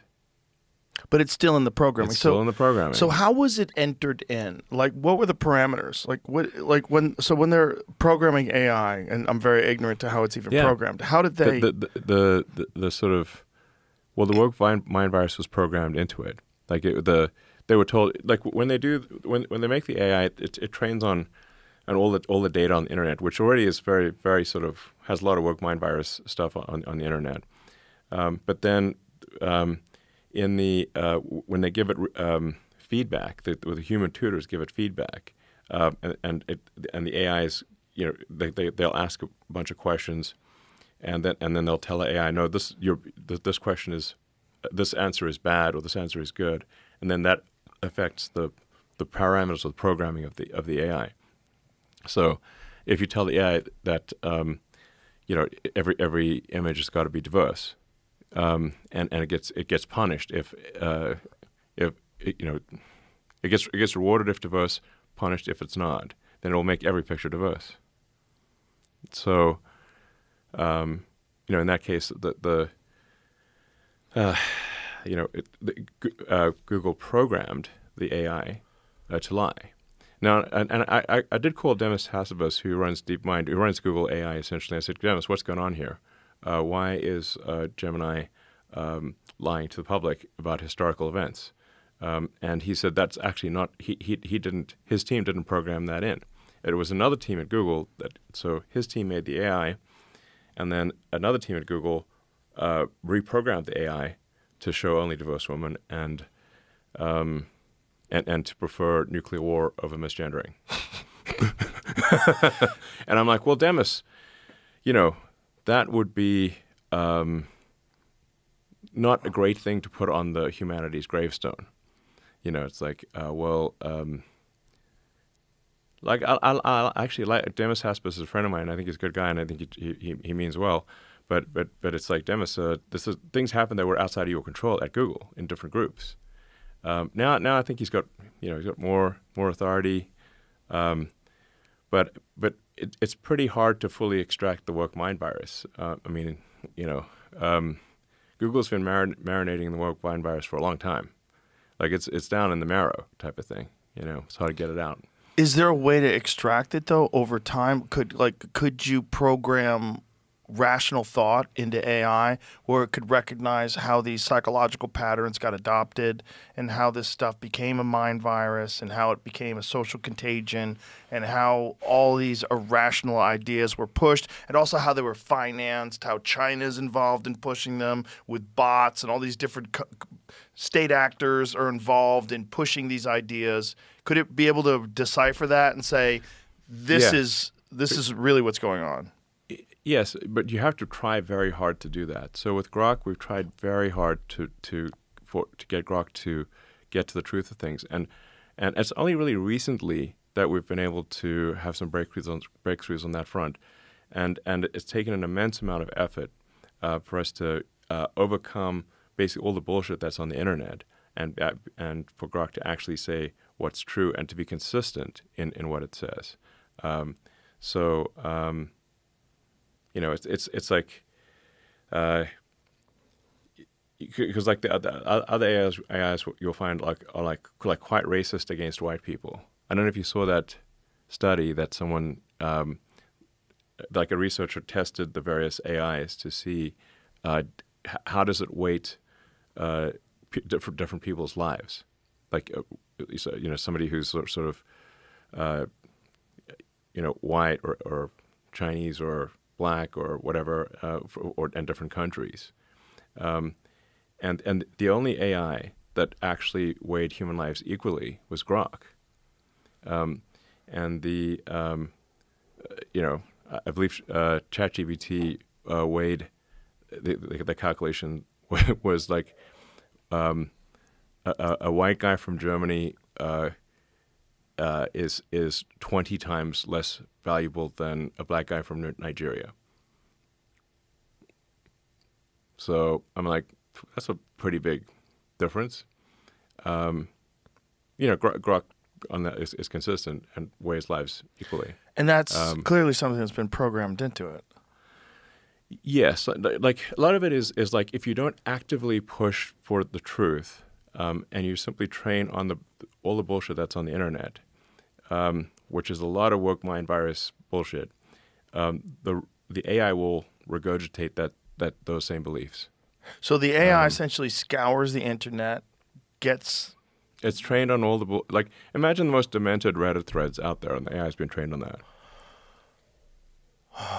Reddit used to be so normal. Yeah, it did used to be normal. It used to be interesting. You used to go there and find all this cool stuff that people would talk about, post about, and just interesting, and great rooms where you could learn about different things that people were studying. I think like a big problem here is like if your headquarters are in San Francisco, you're just living in a woke bubble. It's not just that people, say in San Francisco, are drinking woke Kool-Aid. It is the water they swim in. Like if a fish doesn't think about the water, it's just in the water. And so if you're in San Francisco, you don't realize you're actually you're swimming in the Kool-Aid aquarium. San Francisco is the woke Kool-Aid aquarium. And so your reference point for what is a centrist is totally out of whack. Reddit is headquartered in San Francisco. Twitter was headquartered in San Francisco. I moved X's headquarters to Texas, to Austin, which Austin, by the way, is still quite liberal, as you know. Yeah. And then the X and XAI headquarters are in Palo Alto, which is still California. The engineering headquarters are in Palo Alto, just on Page Mill. But even Palo Alto is way more normal than San Francisco Berkeley. San Francisco Berkeley is extremely left, like left of left. You can't you need a telescope to see the center from San Francisco. You know, it used to be such a great city. I mean, San Francisco has a tremendous amount of inherent beauty, no question about that. And the California has incredible weather, and no bugs. It's just like amazing, beautiful. You know, But you say like, what's the cause of this? It's just that if companies are headquartered in a location where the belief system is very far from what most people believe, then from their perspective, anything centrist is actually right wing, because they're so far left. They're so far from the center in San Francisco that anything that they're just railed to maximum left. So that's why I think you're centrist. I mean I think I'm centrist, but from the perspective of someone on the far left, we look right wing. Yeah.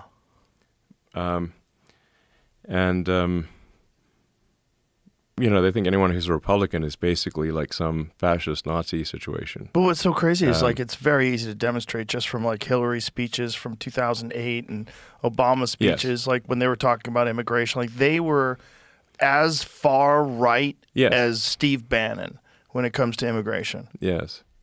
Hillary was like very MAGA. I'm sure you've seen that campaign speech, which she was talking about if anybody's committed a crime, get rid of them. And if you're here, you pay a hefty fine and you have to wait in line. It was really crazy. It's crazy to listen to because it's like it's as MAGA as, as Marjorie Taylor Greene. Yeah, I mean, have you seen these videos people post online where they'll take like a speech from Obama or Hillary and they'll interview people on like college campus or something and say, what do you think of the speech by Trump? And they're like, oh, I hate it. He's a racist bigot. I'm like, just kidding. That was Obama. No, actually, that was Obama or Hillary. To your point, like literally the center's been moved so far. Yeah. Yeah. The left is so... The left has gone so far left that they need, they can't even see the center with a telescope. And the danger without you purchasing Twitter was that was going to swipe over the whole country and change where the levels were. Yeah. And so what would be rational and normal would be far left of what was rational and normal just a decade earlier. Yeah. So exactly. So historically, you'd have San Francisco, Berkeley being very far left, but the sort of the fallout from the somewhat nihilistic philosophy of San Francisco, Berkeley would be limited in geography to maybe like 10-mile radius, 20-mile radius, something like that. But San Francisco and Berkeley have to be co-located with Silicon Valley, with engineers who created information superweapons, and those information superweapons were then hijacked by the far-left activists to pump far-left propaganda to everywhere on Earth. Like you remember that like old RCA radio tower thing where it's like a radio tower on Earth and it's just broadcasting? Yeah. That's what happened, is that an extremist far-left ideology happened to be co-located with the smartest engineers in the world who created information superweapons that were not intended for this purpose, but were hijacked by the extreme activists who lived in the neighborhood. That's what happened. They hijacked the modern equivalent of the RCA radio tower and broadcast that philosophy everywhere on Earth. Yeah, and you see the consequences, particularly in places that don't have free speech. Yes. Right, like England. We've where they lock people up for memes and stuff. Literally. Yeah. 12,000 people this year. 12,000? 12,000. 12,000 arrests for social media posts.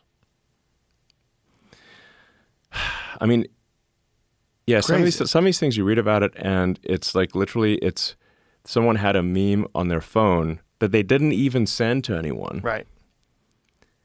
and they're like in prison for that. Yeah.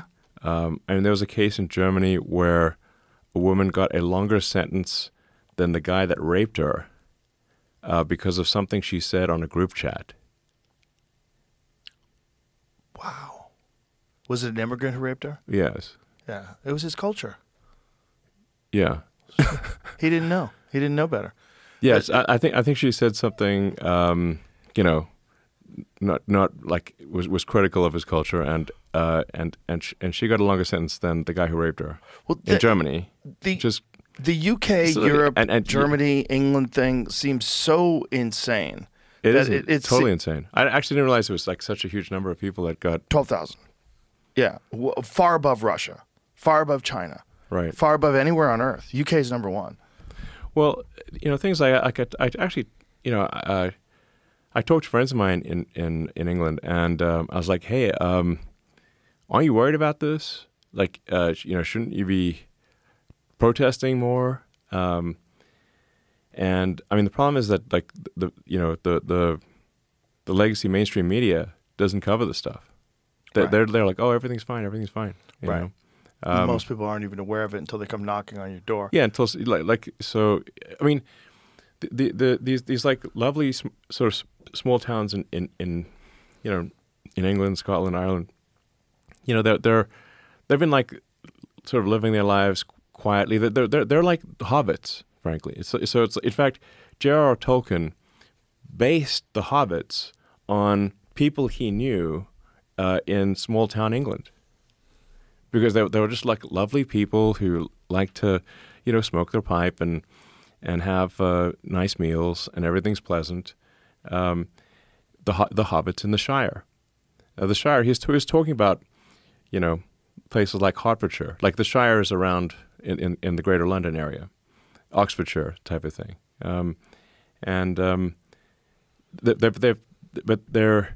the reason they've been able to enjoy the Shire is because hard men have protected them from the dangers of the world, and but since they have almost no exposure to the dangers of the world, they don't realize that they're there until one day, 1,000 people show up in your village of 500 out of nowhere and rape and start raping the kids. This has now happened God knows how many times in Britain. And the crazy literally thing raping. is, It's right. Like there's some 10-year-old got raped in Ireland like last week. yeah, there's literal They rape snatched gangs. some kid. Yeah, Yeah. and if you criticize it, you can get arrested, and that's where it gets insane. It's like, how are they not you protecting literally criticize people? it. I think it was the Prime Minister of Ireland actually, posted on X because after that some illegal migrant snatched a 10-year-old girl who was like going to school or something, and violently raped a 10-year-old girl. And there was the people were very upset about this, and they protested. The Prime Minister of Ireland, instead of saying, yeah, we really shouldn't be importing violent rapists into our country, he criticized the protesters instead and didn't mention that the reason they were protesting was because a 10-year-old girl from their small town got raped. So here's the question: why are they supporting this kind of mass immigration? And what is this? Is there a plan involved in all this? Is this incompetence? Is this ignoring the fact that they don't have a handle on it, so they're trying to silence dissent? Like, what is happening? Because if you wanted to destroy civilization, if you wanted to destroy Western civilization, which George Soros seems to want to do. And there's just so there's a guy I think who I don't know if he's been on your show. God Saad? Yeah, Has he been on the show? good friend of mine. Yeah, he's great. He's been on multiple times. Oh, Yeah. great! He's Yeah. awesome. Yeah. So, the way he's got a good way to describe it, which is suicidal empathy. Yes. So, is that you prey upon people's empathy? You say like, well, you feel sorry for something for some group, and then like, well, and that empathy is to such a degree that it is suicidal to your country or culture, and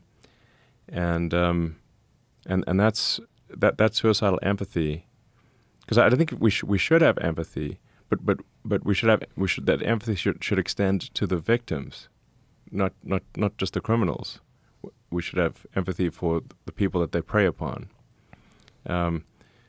But that suicidal empathy is also responsible for why somebody's arrested 47 times for violent offenses, gets released, and then goes and murder somebody in the U.S. That's you see that same phenomenon playing out everywhere, where the suicidal empathy is to such a degree that we're actually allowing our women to get raped and our children to get killed. But it just doesn't seem like that would be anything that any rational society would go along with. That's what makes me so confused. It's like you're importing massive numbers of people that come from some really dark places of the world. Well, there's no vetting is the Right. issue. It's like Right. it's like if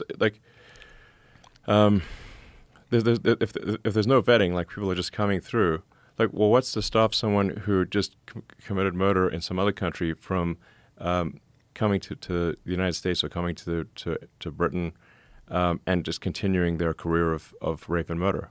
Like, unless you've done, if this is some due diligence to say, like, well, who is this person? What's their track record? If you haven't confirmed that they have a track record of being, honest and not being a homicidal maniac, then any homicidal maniac can just come across the border. And that's not to say everyone who comes across the border is a homicidal maniac, but if you don't have a vetting process to confirm that you're not letting in people who will do some serious violence, you will get people who do serious violence sometimes coming through. Well, especially if you don't punish them and if you don't Yes. deport them.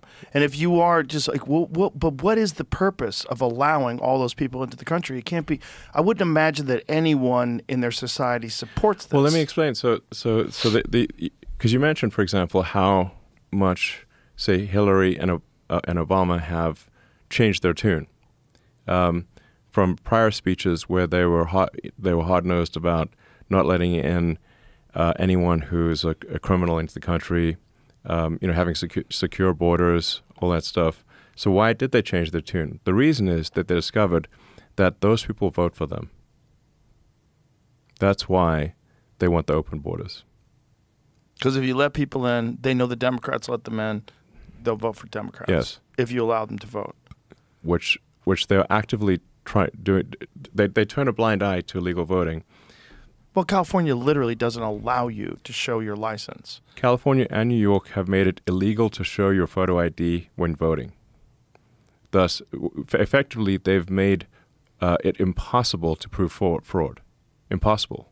They've essentially legalized fraudulent voting in California and New York and many other parts of the country. There's no rational explanation that I've ever seen anyone give as to why that would be the policy. Unless you were trying to just allow people to vote illegally, because there's no other reason. If you need a driver's license or you need an ID for everything else, Yes. including just recently to prove that you were vaccinated. The same people who are demanding that you have a vaccine passport and are the same ones saying you need no ID to vote. Same people. Right, but like, So it's obviously hypocritical and inconsistent. so you really think it's just to get more voters? If you want to understand behavior, you have to look at the incentives. Once the Democratic Party in the U.S. and the left in Europe realized that if you have open borders and you provide a ton of government handouts, which creates a massive financial incentive for people from other countries to come to your country, and you don't prosecute them for crime, they're going to be beholden to you, and they will vote for you. And that's why Obama and Hillary went from being against open borders to being in favor of open borders. That's the reason. In order to import voters so they can win elections. And the problem is that has a negative runaway effect. So if they get away with that, it is a winning strategy. If they are allowed to get away with it, they will import enough voters to get supermajority voting, and then there is no turning back. We talked about this before the election, and then Yes. you literally pointed towards the camera. You faced the camera and said that if you do not vote now, you might not ever be able to do it again because Right. it'll be futile. It'll be overrun. Yes, They'll keep the borders open for another 4 years, and then their objective will be achieved. correct. If Trump had lost, there would never have been another real election again. Because Trump is actually enforcing the border. Now, you can point to situations where there's been,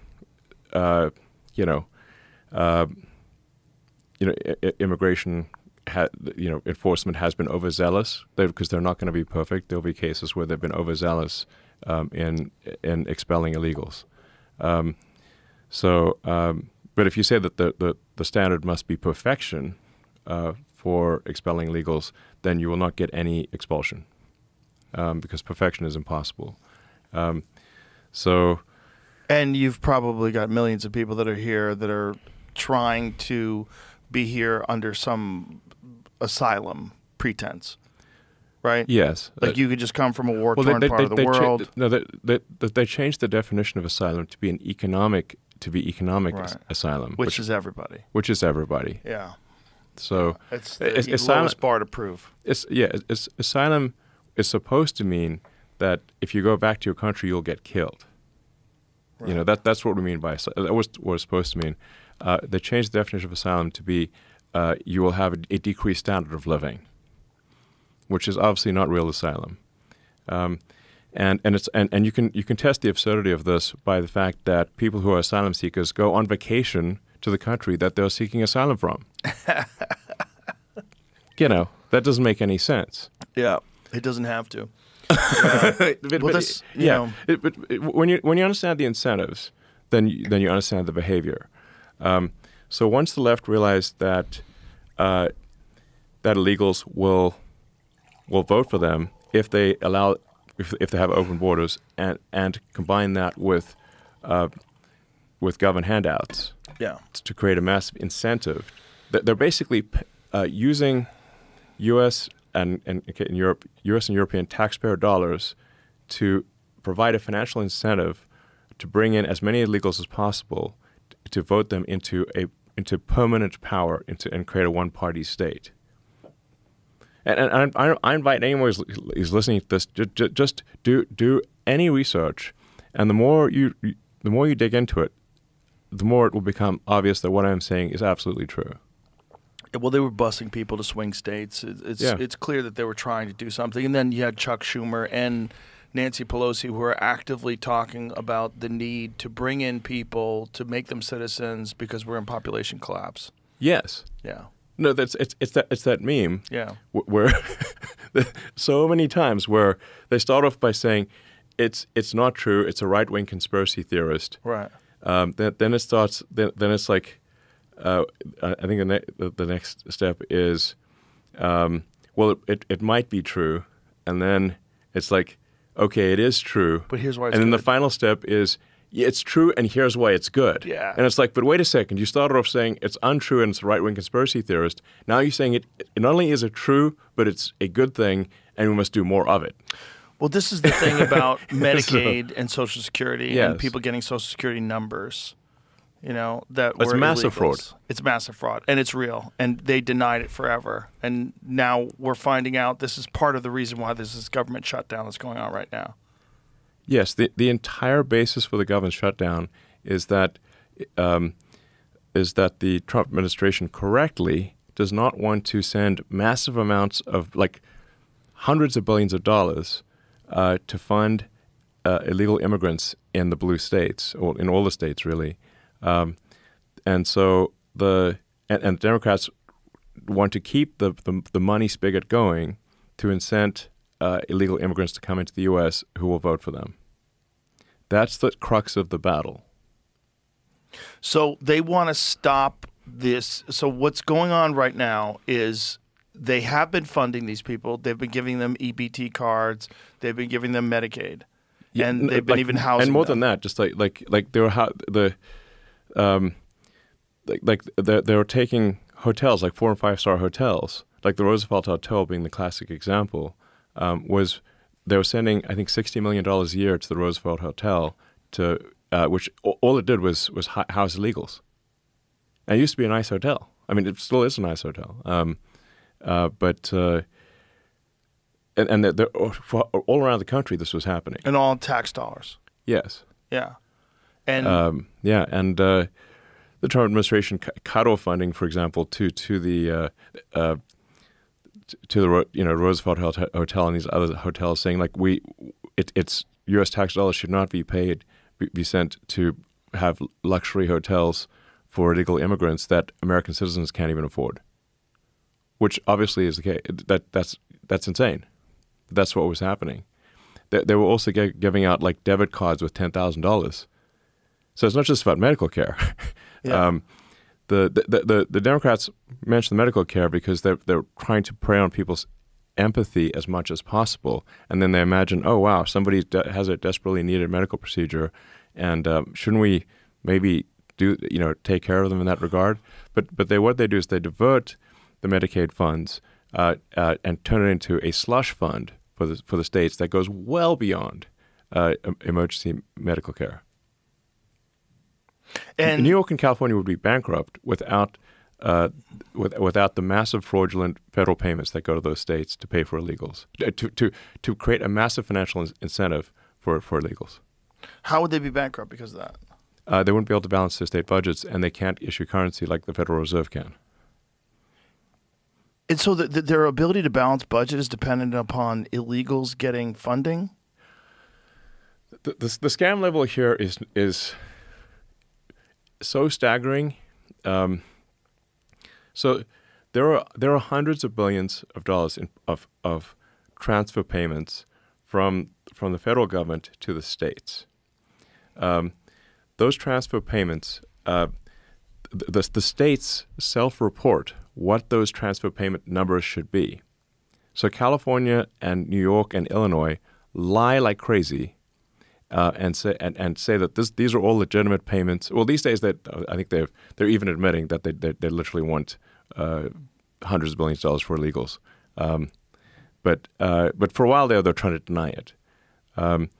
So you get these transfer payments for every government program you can possibly think of, and these are self-reported by the state, and at least historically there was no enforcement of California, New York, Illinois, and other states when they would lie. There was no actual enforcement to say like, hey, you're lying. These payments are fraudulent. Now under the Trump administration, the Trump administration does not want to send hundreds of billions of dollars of fraudulent payments to the states. And the reason you have the standoff is because if the hundreds of billions of dollars to create a financial incentive to have this giant magnet to attract illegals from every part of Earth to these states, if that is turned off, the illegals will leave because they're no longer being paid to come to the United States and stay here. Wow. And then they will lose a lot of voters. The Democratic Party will lose a lot of voters. And they would have a very difficult job if this is kicked out of reintroducing it into a new bill. Yes. Especially once things start normalizing. Yes. So, in a nutshell, the Democratic Party wants to destroy democracy by importing voters, and the Republican Party disagrees with that. And the ruse is that if you don't accept what they're doing, then you're a threat to democracy. Yes. As they try to destroy democracy.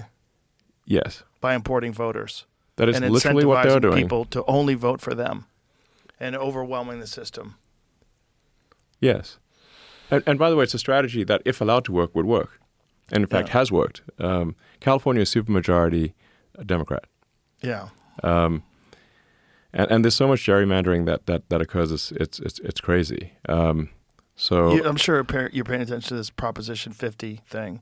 No, that's the thing in California where they're trying to redo districts. Oh yeah.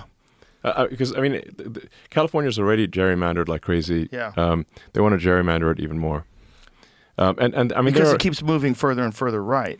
Like if you look at the map of California, each voting cycle, more and more people are waking up and going, "What the fuck?" And we need to do something to fix this. The only option available, other than the policies that you guys have always done, is go right. And so a lot of people have been air quotes red pilled. Mm-hmm. Yeah. And then here's another thing that is very important. Fact that is actually not disputed by either side. which is that when we do the census in the United States, the way the census works for apportionment of congressional seats and electoral college votes for the president is by number of persons in a state, not number of citizens. Right. It's number of people. So you could literally be a tourist, and you will count. Now, how do they do the census when they do that? Do they ask people? Do they knock on doors? Do they have them fill out forms? Like what? Yeah, I think they mail out census forms and knock on doors.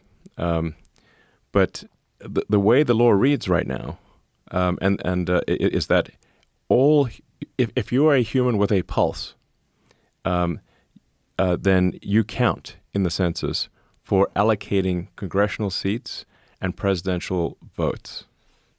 Right.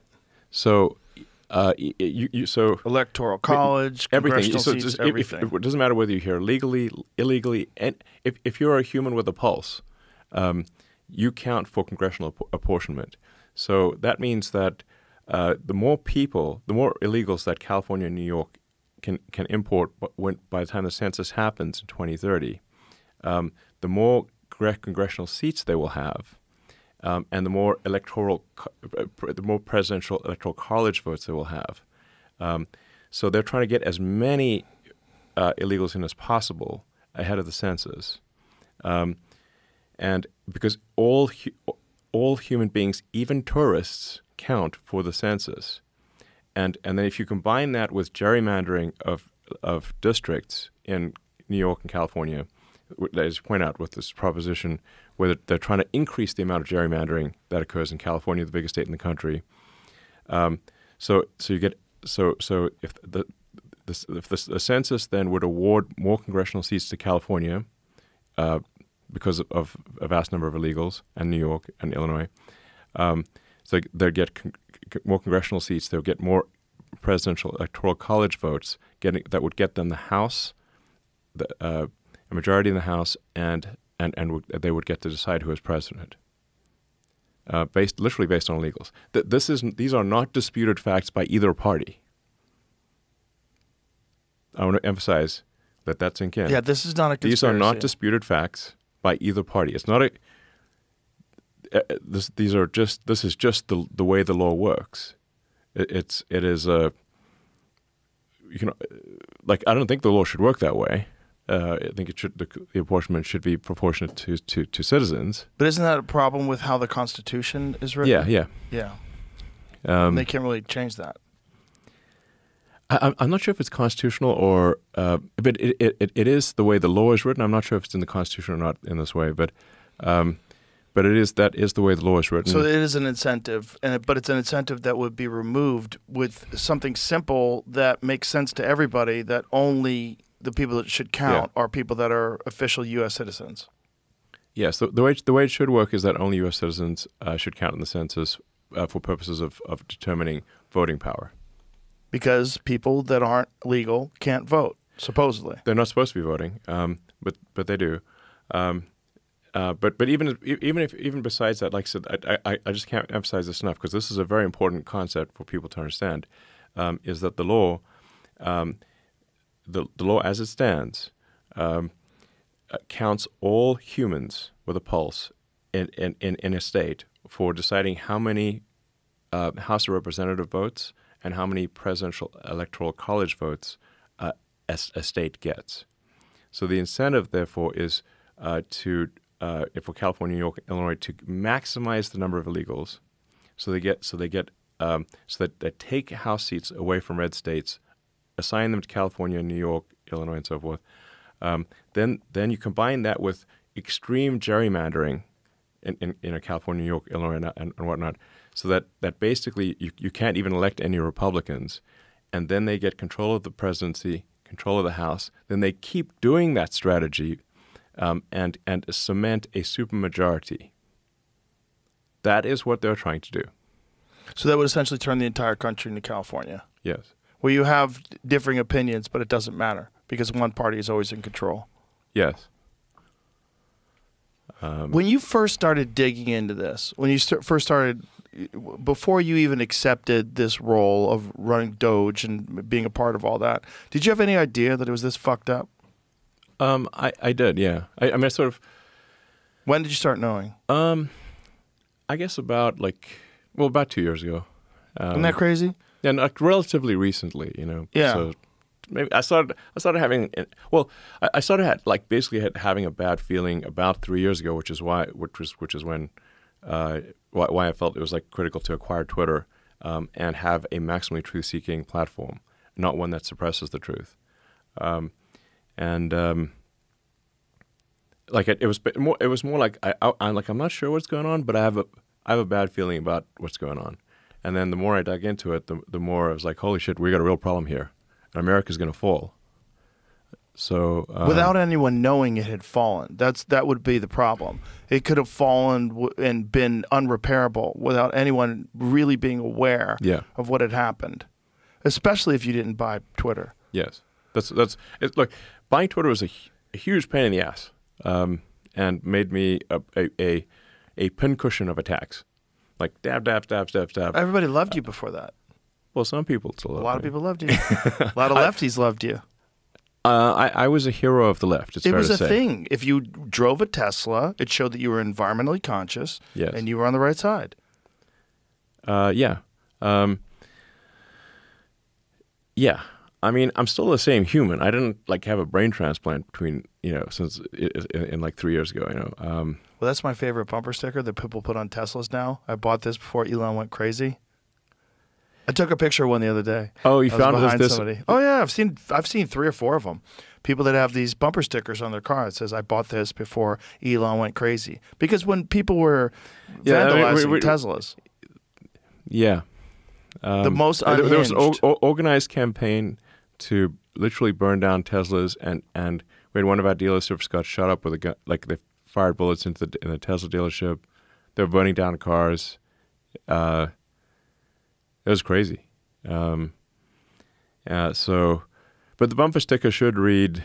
There should be an addendum to the bumper sticker. It's like, I bought this car before Elon turned crazy. Actually, now I realize he's not crazy, and I've seen the light. That'll take some time. That'll take some time. People don't want to admit that they've been tricked. Yeah, I mean, They there's don't like that that. old saying where it's it's really easy to fool somebody, but it's almost impossible to convince someone that they were fooled. Yeah. It's much easier to fool them than to convince them they've been fooled.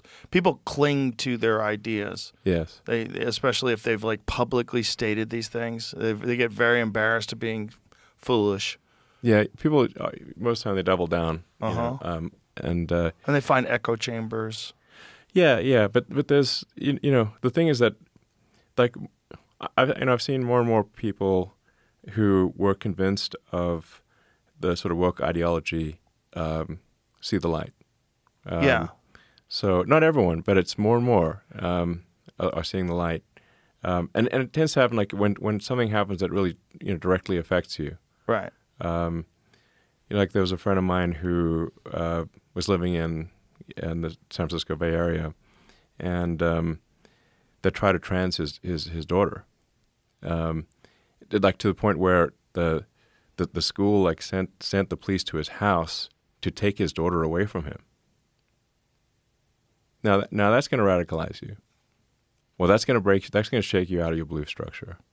Now I know. So it was an activist at the school that was trying to do this? Yeah, the school and the state of California conspired to turn his daughter against him and make her take life-altering drugs that would have sterilized her, and irreversible. And how old was she?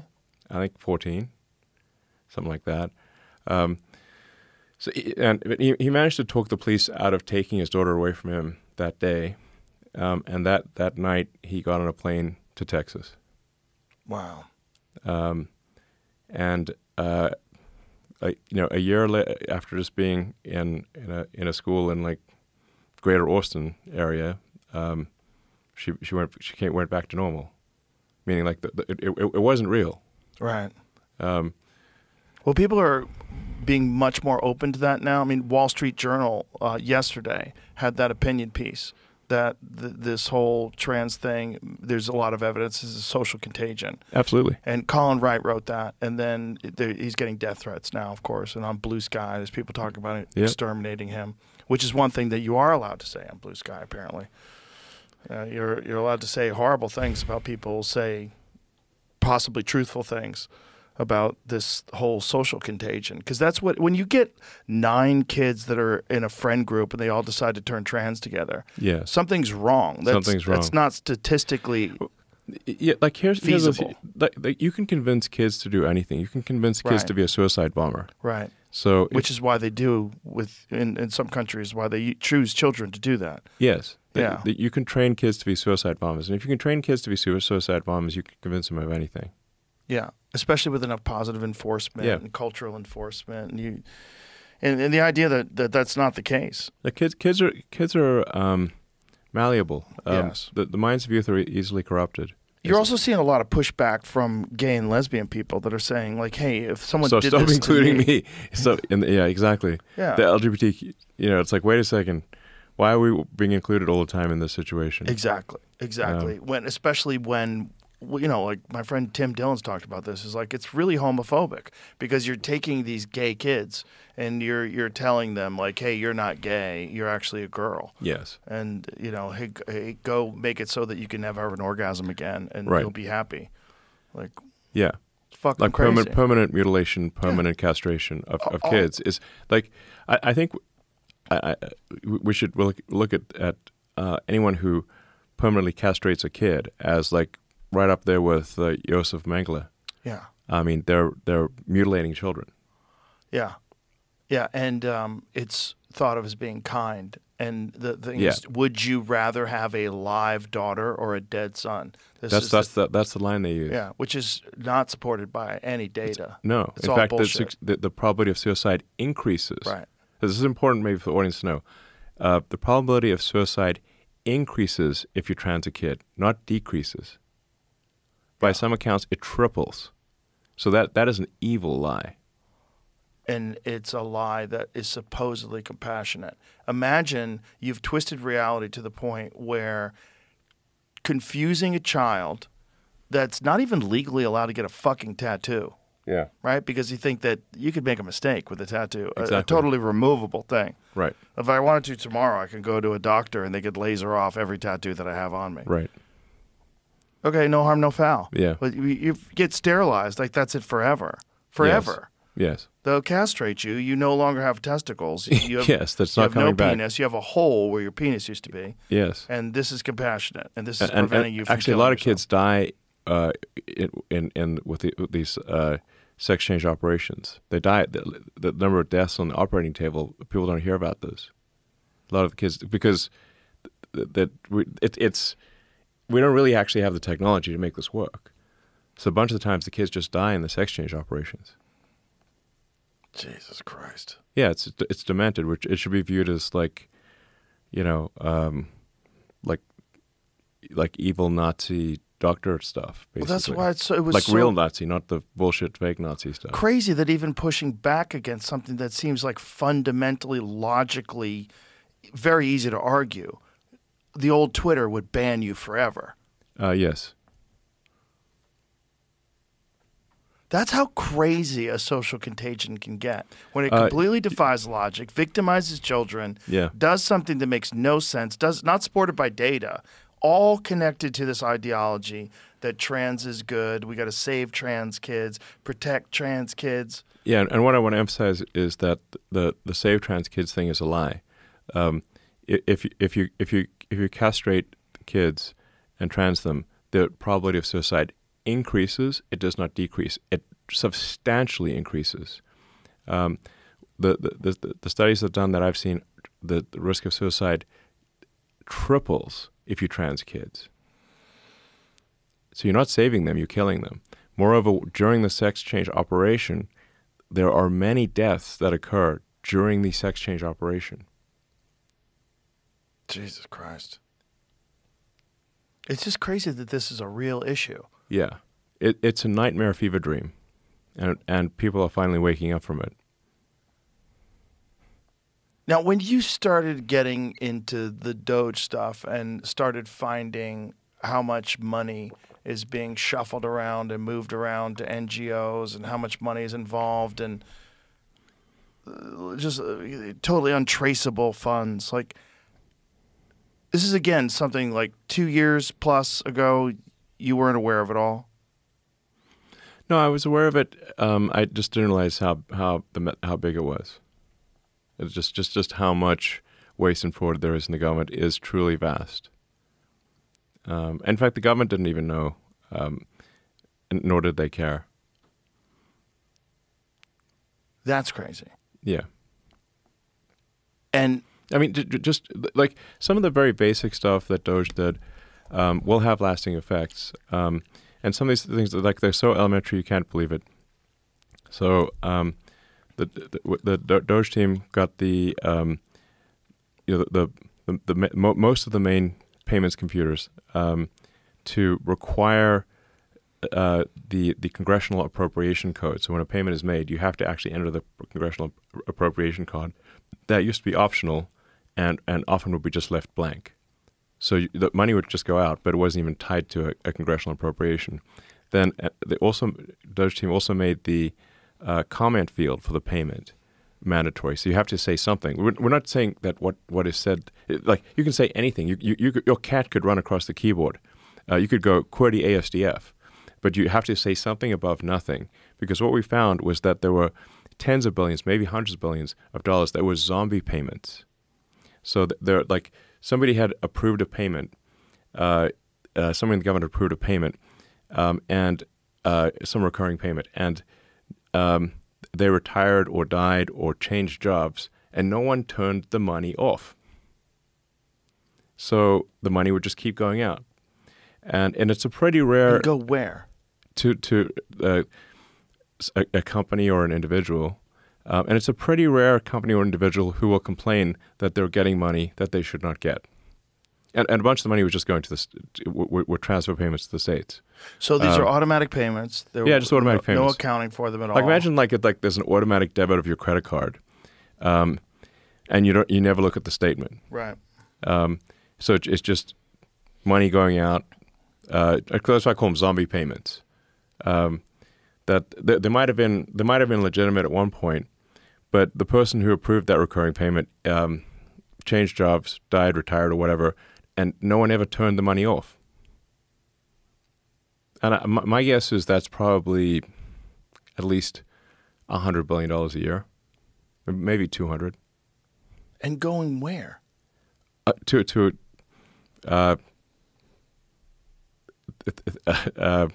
mean, there are millions of these payments. So it's, I mean, Millions. Yes. Millions of payments that are going to who knows where. Yes. So in a bunch of cases, there are fraud rings that operate, professional fraud rings that operate to exploit the system. They figure out some security hole in the system, and they just do professional fraud. That's where we found, for example, people who were 300 years old in the Social Security Administration database. Now, I thought that this was a mistake of not registering their deaths, that people were born like a long time ago and it had defaulted to like a certain number, and so that after time, those people were still in the system. It was just an error of the way the accounting was done. Yeah. So that's not true. So there's, or at least one of two things must be true. There's a typo or some mistake in the computer, or it's fraudulent. But we don't have any 300-year-old vampires living in America. Allegedly. And we don't have people in some cases who are receiving payments who are born in the future. Born in the future? Born in the future. Really? Yes. There were the people receiving payments whose birth date was like in 2100 and something. Okay, so next century. Is there a task force? So we know that one of two things must be true: that either there's a mistake in the computer, or it's fraud. But if you have someone's birth date that's either in the future or where they are older than the oldest living American, because the oldest living American is 114 years old. So if they're more than 114 years old, there is either a mistake, and someone should call them and say, I think we have your birthday wrong, because it says you were born in 1786. That was before, before there was really an America. It was like, that's kind of early. We're still fighting England type of thing.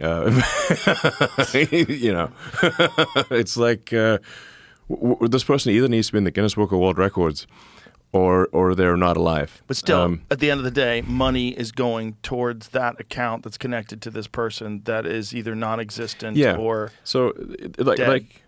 So there was I think something like 20 million people in the Social Security Administration database that could not possibly be alive. If their birth date is based on their birth date, they could not possibly be alive. And then to be clear, 20 million people that were receiving funds? A bunch of most of them were not receiving funds. Some of them were receiving funds. Most were not receiving funds. But so let me tell you how the scam works. It's a bank shot. So the Social Security Administration database is used as the source of truth by all the other databases that the government uses. So even if they stop the payments on the Social Security Administration database, like unemployment insurance, small business administration, student loans, all check the Social Security Administration database to say, is this a legitimate alive person? And if the Social Security database will say, yes, this person is still alive, even though they're 200 years old. But forgets to mention that they're 200 years old. It just returns when the computer is queries, it says, yes, this person is alive. And so then they're able to exploit the entire rest of the government ecosystem. So then you get fake student loans, then you get fake unemployment insurance, then you get fake medical payments. And this doesn't have to be tied to an individual where there's an address where you can check on this person. No, if you just did any check at all, you would stop this. So that's. And how much money do you think is being... Any check, like anything at all, that would stop the fraud. Like any effort at all. Yeah. So there's multiple layers. Yes. The Social Security number verifies that this is a real person, Right? And then the other they can systems exploit, check they can up exploit on every other government payment and every other government payment system for everything, like I said, small business administration, student loans, Medicaid, Medicare. Every other government payment, of which there are many, there are actually hundreds of government payment systems, can all be exploited so long as Social Security database says this person is alive. That's the nature of the scam. It's a bank shot. So then the rebuttal from the Dems is like, oh, well, the vast majority of the people who are marked as alive in the Social Security Administration weren't receiving Social Security Administration payments. That is true. What they forgot to mention is they're getting fraudulent payments from every other government program. And that's why the Dems were so opposed to turning off, to declaring someone dead who was dead, because it would stop the entire all the other fraud from happening. And so, but all this, is it trackable? Like all this other Yeah. fraud, It's if totally they wanted trackable. to, they could chase it all down. Yeah, it's not even hard. And yet they're opposing chasing it all down. They're opposing chasing it all down because it turns off the money magnet for the illegals. Wow. Because it's very logical to like I'm saying the most common sense things possible. If someone's got a birthday in Social Security that is an impossible birthday, meaning they are older than the oldest living American or were born in the future, then you should call them and say, excuse me, we seem to have your birthday wrong because it says that you're 200 years old. That's all you need to do. And then you would remove them from the Social Security yeah, database and make that number no longer available for all those other government payments. Exactly. Wow. And how much money are we talking? It's hundreds of billions of dollars. And this is all traceable. Like you could hunt all this down. Like you don't need to be Sherlock Holmes here, is what I'm saying. Well, We don't need to call Sherlock Holmes for this one. Is this part We of the just need to call the person. Is this and say, excuse me, we seem to have the like we must have your birthday wrong because it says you're 200 years old or were born in the future. So could you tell us what your birthday is? That's all you need to do. It's that simple. But all these other government payments that are available that are connected to this Social Security number, it seems like if you just chased that all down, Yeah. you would find the widespread fraud. You would find where it's going. Yes, but the root of the problem is the Social Security Right. Administration database, because the Social Security number in the United States is used as a de facto national ID number. You know, that's why, like, at the bank always asks for your social. Right. So, like, any financial institution will ask for your Social Security number. It sounds so insane that this isn't chased down. I mean, like, I agree. That I mean that in and of itself that's such mishandling. Yes. No, it's mind blowing. So yeah, it's crazy. Well, you were very reluctant last time you were here to talk about the extent of some of the fraud because you're like, they could kill me because this is kind of. What I was saying is that, if you create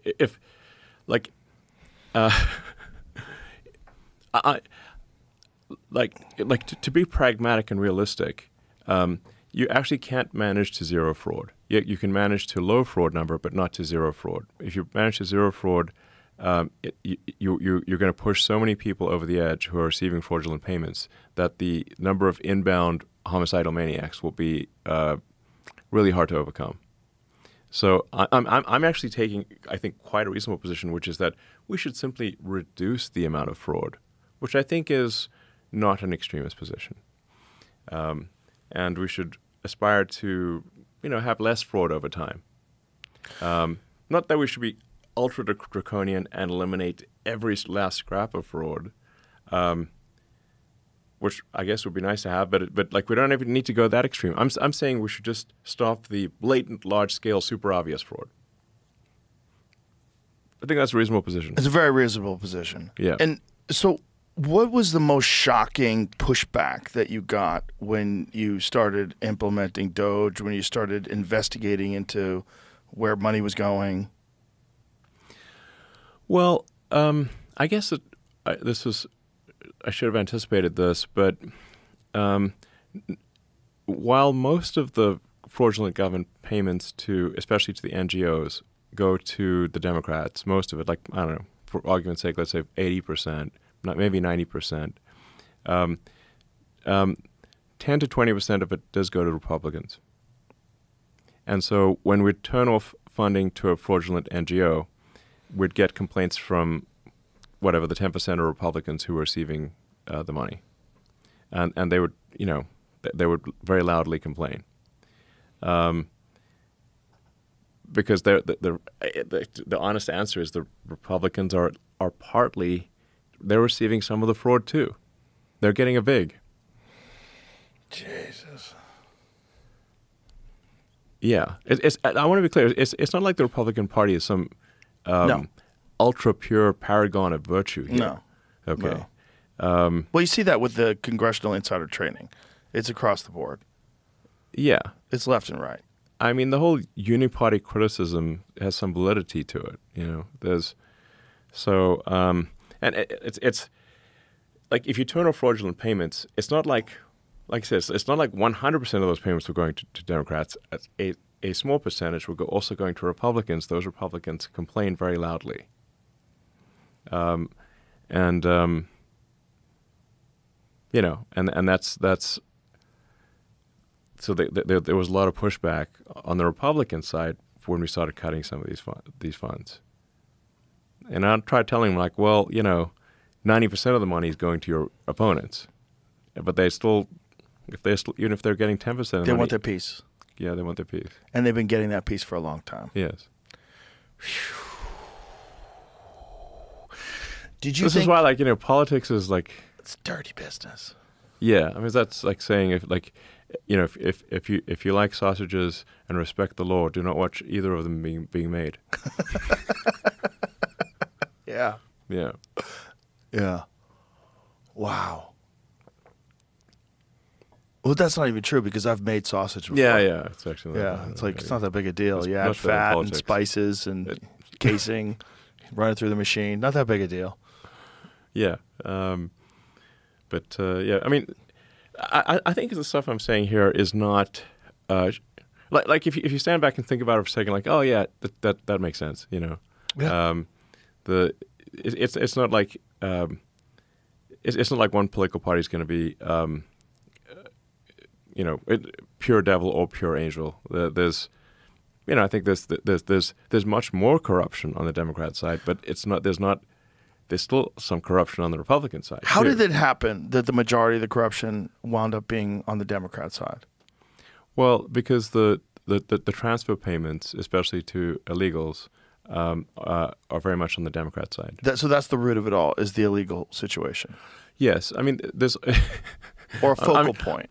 Yes, it's also like it would also be accurate to say that while obviously not everyone who's a Democrat is a criminal, almost everyone who is a criminal is a Democrat. because the Democrats are the soft on crime party. So if you're a criminal, who are you going to vote for? Right. The soft on crime party. Did you think you were going to be able to get more done than you were? We did get a lot done. Right. And Doge is still happening, by the way. The Doge is still underway. There's still waste and fraud being cut by the Doge team, so it hasn't stopped. It's less publicized. It's less publicized, and they don't have like a clear person to attack anymore. Well, it seems like once you stepped away, they're basically they applied immense pressure to me to stop it. So then I'm like, the best thing for me is to just cut out of this. And in any case, as a special government employee, I could only be there for like 120 days anyway, something like that. So whatever the law says.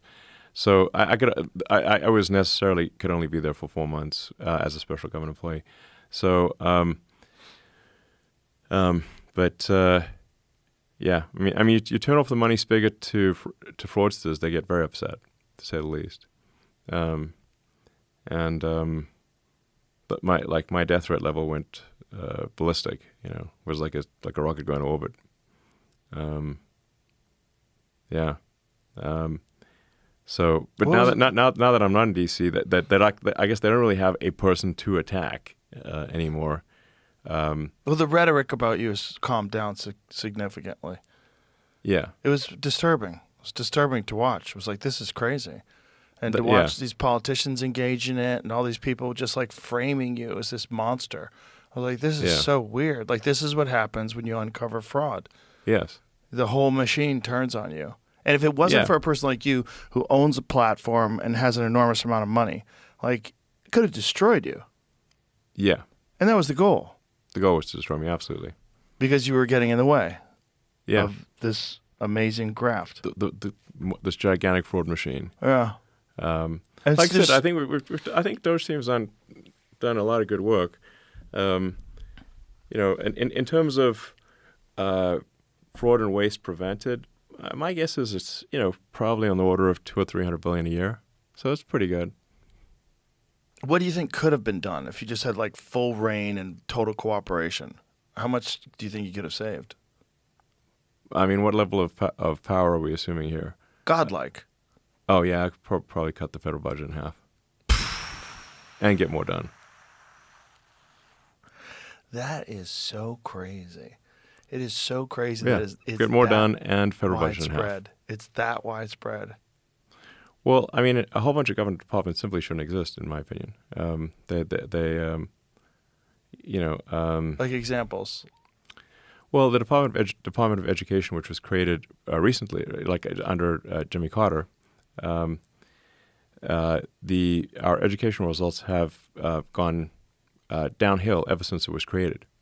So if you create a department and the result of creating that department is a massive decline in educational results, and it's the Department of Education, you're better off not having it, because we did better before there was one than after. When you let the states run it. Yes, Yeah. because at least the states can compete with one another. But the problem is, like, you hear like cutting Department of Education. Well, our kids need education. Like, yeah, they do, but this is a new department that didn't even exist, until the late 70s, and ever since that department was created, the education results have declined.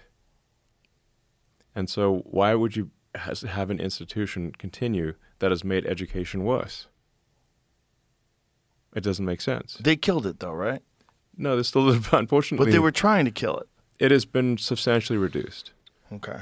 Um, What other organizations? What other departments? Well, I mean, I'm a small government guy, so when the country was created, we just had the Department of State, Department of War, and sort of the Department of Justice. We had an Attorney General and Treasury Department.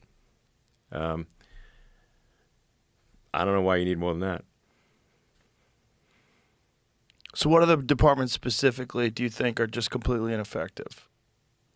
Well, here it's like a question. It's a sort of philosophical question of how much government do you think there should be? Right. In my opinion, there should be the least amount of government. I've heard the because- most bizarre argument against this is that you're cutting jobs and you're going to leave people jobless. And I'm like, but their jobs are useless. They're paying people to do detrimental. nothing doesn't make sense. Right. Like there's a great it's a story about like Milton Friedman, who is awesome. Generally whatever Milton Friedman said is, people should do that thing. I'm not sure if it's apocryphal or not, but like someone complained to him, like he observed, I think, people that were like digging ditches with shovels, and he said, well, like allegedly Freeman said, well, I think you should use excavating equipment instead of shovels, and you could get it done with far fewer people. And then someone said, well, but then we're going to lose a lot of jobs. Well, then Friedman says, well, in that case, why don't you have them use teaspoons? just dig ditches with teaspoons. Think of all the jobs you'll create. It's bullshit. Basically, you just want people to work on things that are productive. You want people to work on building things, on building, providing products and services that people find valuable, like making food, being a farmer or a plumber or electrician or just anyone who's a builder or providing useful services. And that's what you want people to be doing, not fake government jobs that don't add any value or may subtract value. There's also to illustrate the absurdity of how is the economy measured. Like the way economists measure the economy is nonsensical. Because they'll measure any job, no matter, even if that job is a dumb job that has no point and is even counterproductive. So the joke is like there's two economists going on a hike in the woods, and they come across a pile of shit, and one economist says to the other, "I'll pay you $100 to eat that shit." So the economist eats the shit, gets the $100. They keep walking. Then the other they come across another pile of shit, and the other economist says, "Now I'll pay you $100 to eat the pile of shit." So he pays the other economist $100 to pile of shit. Then the way they said, "Look, wait a second, we both just ate a pile of shit, and we don't have any more extra money. Like we both, you just gave the $100 back to me, and we both ate a pile of shit. This doesn't make any sense." And they said, no, but think of the economy, because that's $200 of that in the economy. That basically that measure eating shit would count as a job.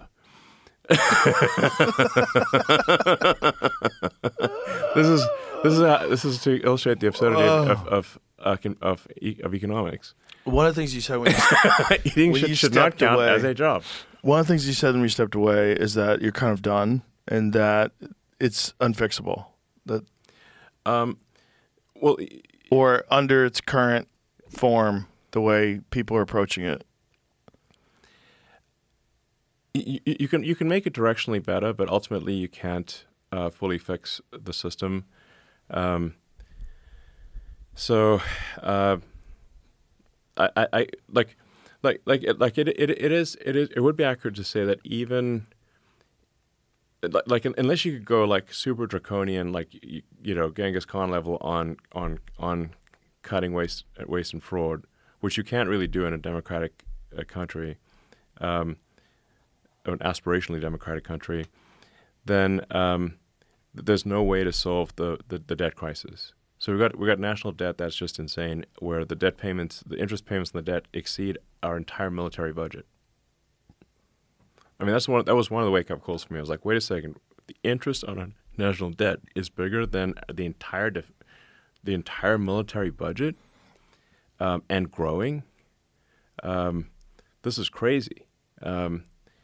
So even if you implement all these savings, you're only delaying the day of reckoning for when America goes bankrupt. So unless you go full Genghis Khan, which you can't really do. So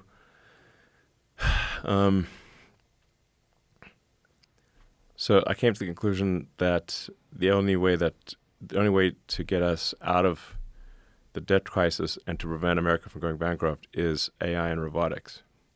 So, like, we need to grow the economy at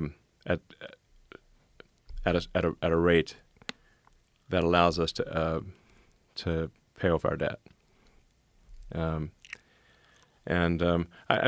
guess people just generally don't appreciate the degree to which the government overspending is a problem. But even like the Social Security website, this is under the Biden administration. On the website, it would say like we based on current demographic trends, and how much money Social Security is bringing in versus how many Social Security recipients there are, because we have an aging population. Relatively speaking, the average age is increasing. Social Security will not be able to maintain its full payments, I think, by 2032. So Social Security will have to start reducing the amount of money that's been paid to people in about 7 years.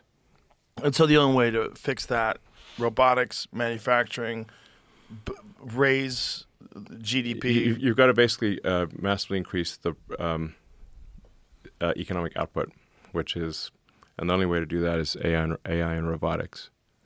So basically, we're going bankrupt without AI and robotics, even with a bunch of savings. The savings, like reducing waste and fraud, can give us a longer runway, but it cannot ultimately pay off our national debt. So what do you think the solution is to the jobs that are going to be lost because of AI and robotics, the jobs due to automation, the jobs due to no longer do we need human beings to do these jobs because AI is doing them? Do you think it's going to be some sort of a universal basic income thing? Do you think there's going to be some other kind of solution that has to be implemented? Because a lot of people are going to be out of work, right? I think there will be actually a high demand for jobs, but not necessarily the same jobs. So, I mean, this process has been happening throughout modern history. I mean, there used to be like doing calculations manually with like a pencil and paper. It used to be a job. So they used to have like buildings full of people, cold computers, where the banks would all you do all day is you do calculations because they didn't have computers. They didn't have digital computers that people Abacus. do. Yeah, well, it was just people would just like add and subtract stuff on a piece of paper, and that would be how banks would do financial processing. And you'd have to literally go over their equations to make sure the books are balanced. Yeah, and most times it's just simple math. Like like in a world before computers, how did you calculate? How did you do transactions? You had to do them by hand. So then, when computers were introduced, the job of doing, bank calculations no longer existed. So people had to go do something else. And that's what's going to happen. That's what is happening at an accelerated rate due to AI and then robotics. That's the issue, though, right? The accelerated rate, because it's going to be. It's the accelerator. It's just happening. Like I said, like AI is the supersonic tsunami. So that's what I call it, supersonic tsunami. So it's like, what other jobs will be available that aren't available now because of AI? Well, AI is really still digital. Ultimately, AI can improve the productivity of humans who build things with their hands or do things with their hands, like literally welding, electrical work, plumbing, anything that's physically moving atoms, like cooking food or farming or like anything that's physical. Those jobs will exist for a much longer time. But anything that is digital, which is like just someone at a computer doing something, AI is going to take over those jobs like lightning. Coding, anything along those lines, yeah. It's going to take over those jobs like lightning. Just like digital computers took over the job of people doing manual calculations, but much faster. So what happens to all those people? Like, what kind of numbers are we talking about? Like, you're going to lose most drivers, right? Commercial drivers. You're going to have automated vehicles, AI-controlled systems. Just like there's certain ports in China, I think in Singapore, where everything's completely automated. Yeah, mostly. Yeah. Yeah. So you're going to lose a lot of those jobs, longshoreman jobs, trucking, commercial drivers. Yeah, I mean, we actually do have a shortage of truck drivers, but there's actually. Well, that's why California's hired so many illegals to do it. Have you seen those numbers? Yeah, I mean, the problem is like when people don't know how to drive a semi truck, which is actually a hard thing to do, then they crash and kill people. Yeah. A friend of mine's wife was killed by an illegal driving a truck, and she was just out biking, and there was an illegal who didn't know how to drive the truck or something. I mean, and he ran her over.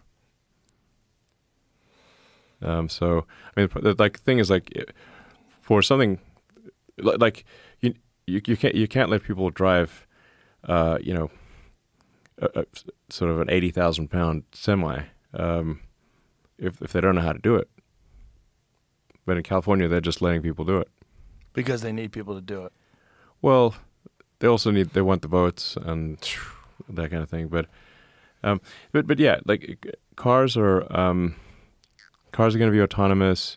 But there's just so many desk jobs where really what people are doing is they're processing email, or they're answering the phone, and just anything that is.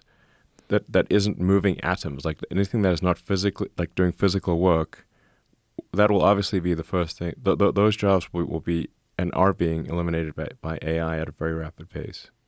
And ultimately,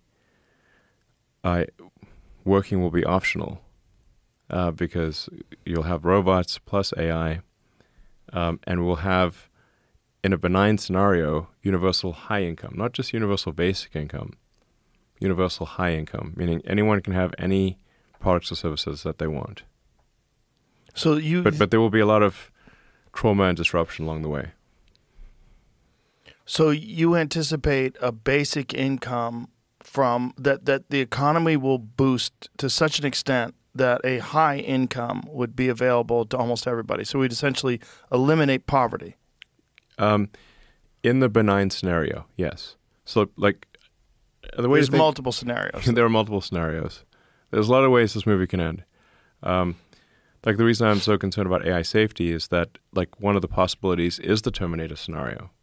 It's not 0%. So that's why it's like I'm like really banging the drum on AI needs to be maximally truth-seeking. like don't force AI to believe a lie, like that. For example, the founding fathers were actually a group of diverse women, or that misgendering is worse than nuclear war. Because if that's the case, and then you get the robots and the AI becomes omnipotent, it can enforce that outcome. And then, like, unless you're a diverse woman, you're out of the picture. So we're toast. So that's or you might wake up as a diverse woman one day. The might AI force has you. adjusted the picture, and we are now a diverse everyone's woman. a diverse woman. So that would be Yeah. that's the worst possible situation. So what would be the steps that we would have to take in order to implement the benign solution, where it's universal high income? Like best case scenario, this is the path forward to universal high income for essentially every single citizen, that the economy gets boosted by AI and robotics to such an extent that no one ever has to work again. And what about meaning for those people, which gets really weird? Yeah. I don't know how to answer the question about meaning. That's an individual problem, right? But it's going to be an individual problem for millions of people. Yeah.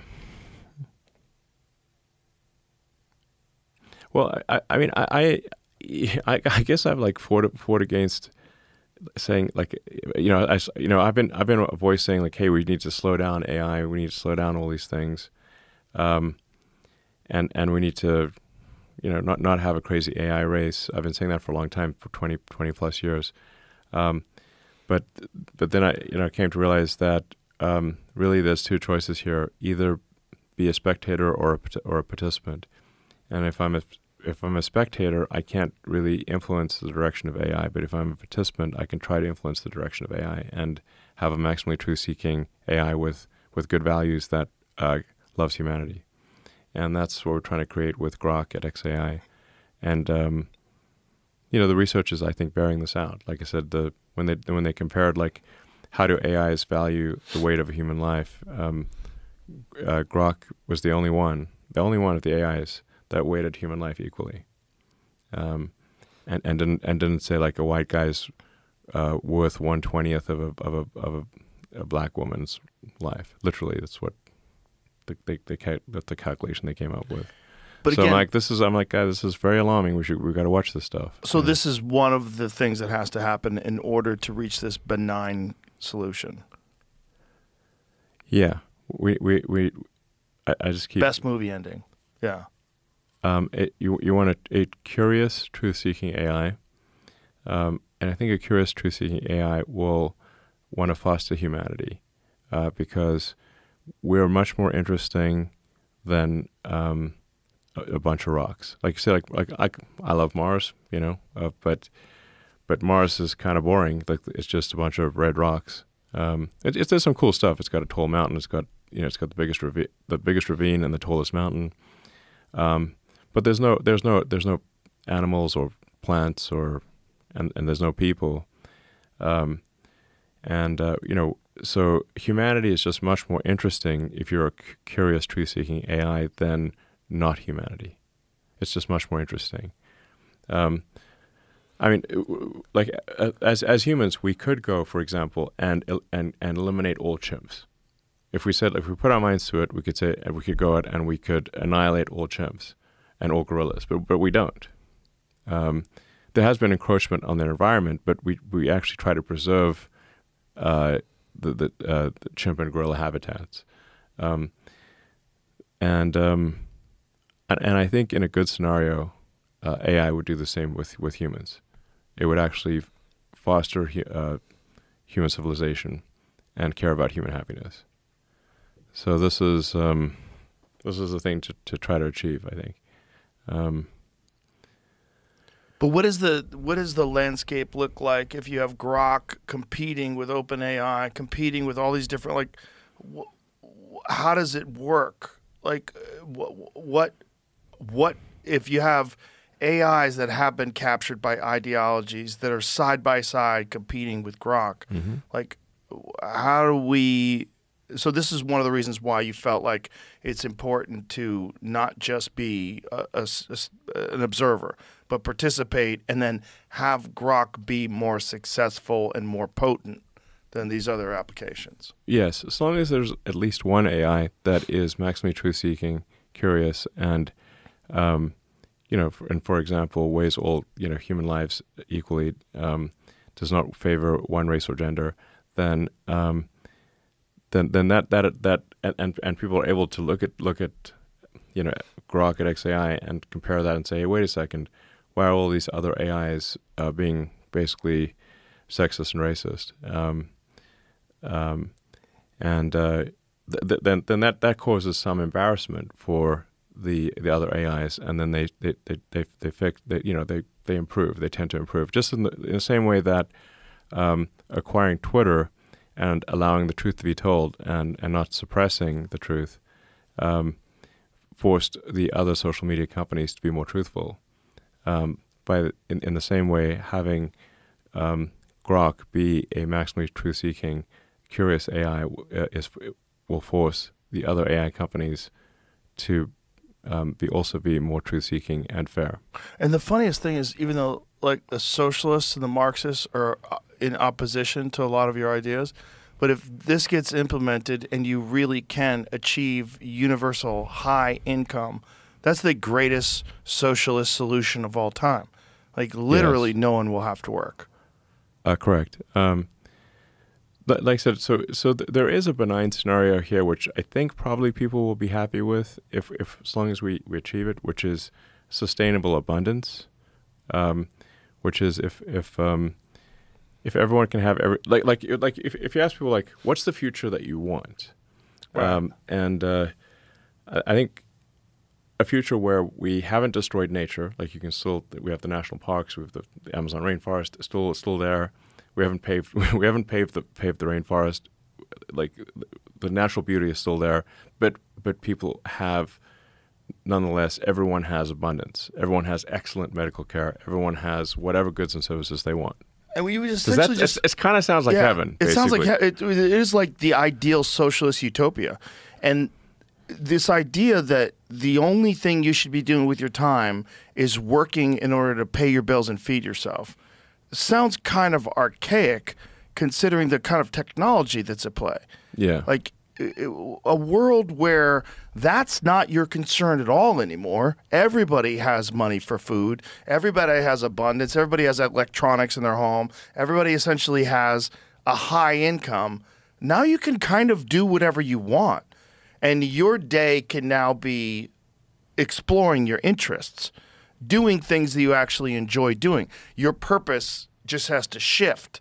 So instead of, I'm a hard worker and this is what I do and that's how I define myself. No, now you can fucking golf all day. You can, whatever it is that you enjoy doing can now be your main pursuit. Yeah. Well, that sounds crazy good. Yeah, that's So the the benign, best- that's the benign scenario that we The should be aiming best for. ending to the movie is actually pretty good. Yes. I think there is still this question of meaning, of like making sure people don't lose meaning. So hopefully they can find meaning in ways that are that's not derived from their work. And purpose. Purpose for things that find things that you do that you enjoy. But there's a lot of people that are independently wealthy that spend most of their time doing something they enjoy. Right. And that could be the majority of people. It's pretty much everyone. But we would have to rewire how people approach life, which seems to be like acceptable because you're not asking them to be enslaved. You're exactly asking them the opposite. Like no longer be burdened by financial worries. Now, go do what you like. Yes. Go fucking test pizza. Do whatever you want. Pretty much. So that's probably the best case outcome. That sounds like the best case outcome, period, for the future. If you're looking at like how much people have struggled just to feed themselves all throughout history, food, shelter, safety. If all of that stuff can be fixed, like how much would you solve a lot of the crime if there was a universal high income? Just think of that. Like, how much of crime is financially motivated? You know, the greater percentage of people that are committing crimes live in poor, disenfranchised neighborhoods. So if there's no such thing anymore, if you really can achieve universal high income, Yeah. it sounds like a utopian. Yes. I think some people may commit crime because they like committing crime. Just Oh, sure. some amount of that is they just There's a enjoy lot of it. wild people out there. Yeah. Yeah. And obviously they've become 40 years old living a life like that. Now all of a sudden universal high income is not going to completely stop their instincts. Yeah. I mean, I guess if you want to have like say read a science fiction book or some books that are probably inaccurate or the least inaccurate version of the future, I'd say I'd recommend the Ian Banks books called the Culture books. It's not actually a series. It's like a sci-fi books about the future. They're generally called the Culture books. Ian Banks Culture books. It's worth reading those. When did he write these? He started writing them in the 70s, and I think the last one I think it was written just like around, I don't know, maybe 2010 or something. I'm not sure exactly. Yeah. Scottish author Ian Banks. Yeah. From 87 to 2012. Yeah. Interesting. But he wrote the like his first book, Consider Phoebus. I think he started writing that in the 70s. And These books are incredible, by the way. Oh. Incredible books. 4.6 stars on Amazon. Interesting. So, So this gives me hope. yeah. This is the first time I've ever thought about it this way. Yeah. Well, I mean, if it, like, I'll often ask people, what is the future that you want? And they have to think about it for a second because, you know, they're usually tied up in whatever their daily struggles are. But you say, what is the future that you want? And generally sustainable abundance, or at least if I say, what about a future where there's sustainable abundance? Like, oh yeah, that's a pretty good future. You know, if that future is attainable with AI and robotics, but you know, it's like I said, there's not every path is a good path. There's this, but I think if we push it in the direction of maximally truth-seeking and curious, then I think AI will want to take care of humanity and foster humanity, because we're interesting. And if it hasn't been programmed to think that like all straight white males should die, which Gemini was basically programmed to do, at least first, you know, they seem to have fixed that. Hopefully fixed it. But don't you think culturally, like, we're getting away from that mindset, and that people Yeah, I think we're realize getting how away from it. preposterous that all is? We are getting away from it. So we are getting. At least it knows. The AI mostly knows to hide things. But like I said, there is that. I think I still have that as. Or I had that as my like pinned post on X, which was like, hey, wait a second, guys. We still have every AI except Grok is saying that basically straight white males should die, and this is a problem, and we should fix it. You know, but simply me saying that is like tends to generally result in, you know, them like, ooh, that is kind of bad. Maybe we should not have all straight white males die. I think they'll say also all straight Asian males should also die as well. They don't like like generally the AI and the media, which back in the day the AI and the media was. You know, racist against black people and sexist against women back in the day. Now it is racist against white people and Asians and sexist against men.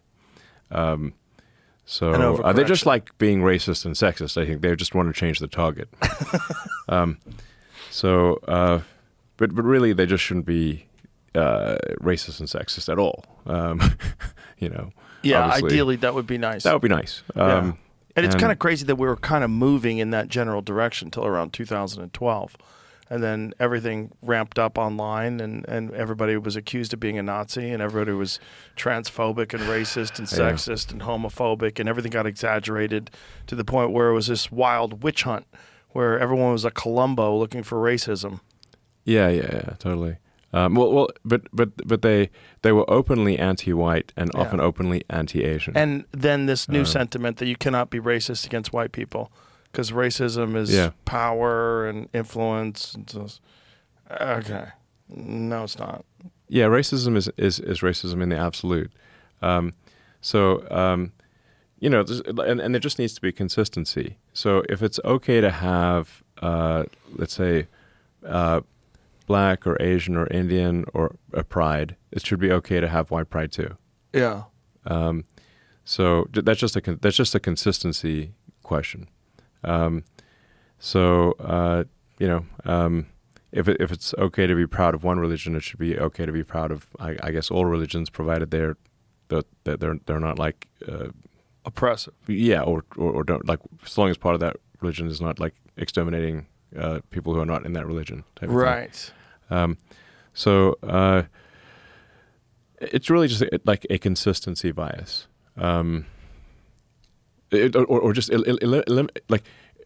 ensuring consistency to eliminate bias.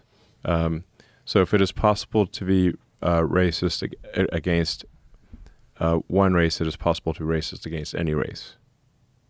Of course, logically. Yes. Yeah, and arguing against that's when you know you're captured. It's a logical inconsistency that makes AIs go insane. And people. And people go insane, yes. One more but like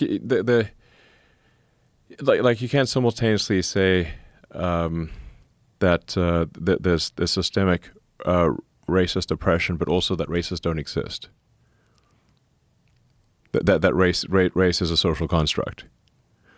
Like, which is it? You know, you also can't say that you know, anyone who steps foot in America is automatically an American, except for the people that originally came here.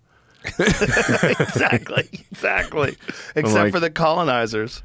Yeah, except for the evil colonizers who came here. Right. So which one is it? Like, right. if as soon as you step foot in a place, you are just as American as everyone else, then that would have applied. If you apply that consistently, then the original white settlers were also just as American as everyone else. Yeah. Yeah. Logically. One more thing that I have to talk to you about before you leave is the rescuing of the people from the space station, which we talked about. You were planning it the last time you were here. The lack of coverage that got in mainstream media was one of the most shocking things that I think they I've totally ever seen. memory hold that thing. Wild. Yes, Because it's if it wasn't it's for like you, it didn't exist. those people would be dead. They'd be stuck up there. Well, they'd probably still be alive, but they'd be having bone density issues because of prolonged exposure to zero gravity. Well, they were already up there for like 8 months, right? Yeah, Which is an insanely long time. It takes forever to recover just from that. Yeah, they're only supposed to be at the space station for 3 to 6 months, maximum. So one of the things that you told me that was so crazy was that you could have gotten them sooner, but but for political reasons, they did not want SpaceX or me to be associated with returning the astronauts before the election. that is so wild that that's a fact. Yeah, First of yeah. all, that Well, even we absolutely could have done it. but even though you did do it and you did it after the election, it received almost no media coverage anyway. Yes, because nothing good can the media, which is essentially a far-left the legacy mainstream media is a far-left propaganda machine, and so any story that is positive about someone who is not part of the sort of far-left tribe will not get any coverage. So I could save a busload of orphans, and it wouldn't get a single news story. Yeah, it really is nuts. It was nuts to watch because even though it was discussed on podcasts and it was discussed on X and it was discussed on social media, it was a blip in the news cycle. It was very quick. It was Yeah. in and out. And because it was a successful launch and you did rescue those people, nobody got hurt, and there was nothing really there was no blood to talk about, Right. just fucking in and out. Yeah, Gone. yeah, absolutely. Well, and as you saw firsthand with the Starship launch, like Starship is, at least by some would consider it to be like the most amazing, engineering project that's happening on Earth right now, outside of maybe AI and robotics. But certainly in terms of a spectacle to see, it is the most spectacular thing that is happening on Earth right now. Is the Starship launch program, which anyone can go and see if they just go to South Texas and they can just rent a hotel room low cost in South Padre Island or in Brownsville, and you can see the launch, and you can drive right past the factory because it's on a public highway, but it gets no coverage. Or what coverage it does get was like a rocket blew up coverage. Right, yeah. Oh, he's a fuckwit. The rocket blew up. Yeah. The Starship program is vastly more capable than the entire Apollo moon program. Vastly more capable. This is a spaceship that is designed to make life multiplanetary, to carry millions of people across the heavens to another planet. The Apollo program could only send astronauts to the moon for a few hours at a time. Like they could send the entire Apollo program could only send astronauts to visit the moon very briefly, and then for a few hours and then depart. The Starship program could create an entire lunar base with 1 million people. You understand the magnitudes are different, very different magnitudes here. So what was the political resistance? There's basically though? no coverage of it. Yeah, but what I wanted to ask you is like, what were the conversations leading up to the rescue? Like when you were like, I can get them out way quicker. Yeah. Well, I mean, I raised this a few times, but it was I was told instructions came from the White House that that there should be no attempt to rescue before the election. That should be illegal. Um, That really yeah. should be a horrendous miscarriage of justice for those poor people that were stuck on that. Yeah, it is crazy. Have you ever talked to those folks afterwards? Did you have conversations with them? Yeah, I mean they're not going to say anything political. They're not like they're never going Did to. they at least say thank you? Yeah. Well, that's nice. Yeah, absolutely. So, But the instructions came down from the White House. You cannot rescue them because politically, this is a bad hand of cards. I mean, they didn't say because politically it's a bad hand of cards, but they just said they were not interested in any rescue operation before the election. Yeah. So What did that feel like? I wasn't surprised. But it's crazy Yeah. because Biden could have authorized it, and they could have said the Biden administration is helping bring those people back, throw you a little funding, give you some money to do it. The Biden administration, they funded these people being returned. Yeah, the Biden administration was not exactly my best friend. That's what I heard. Especially after I,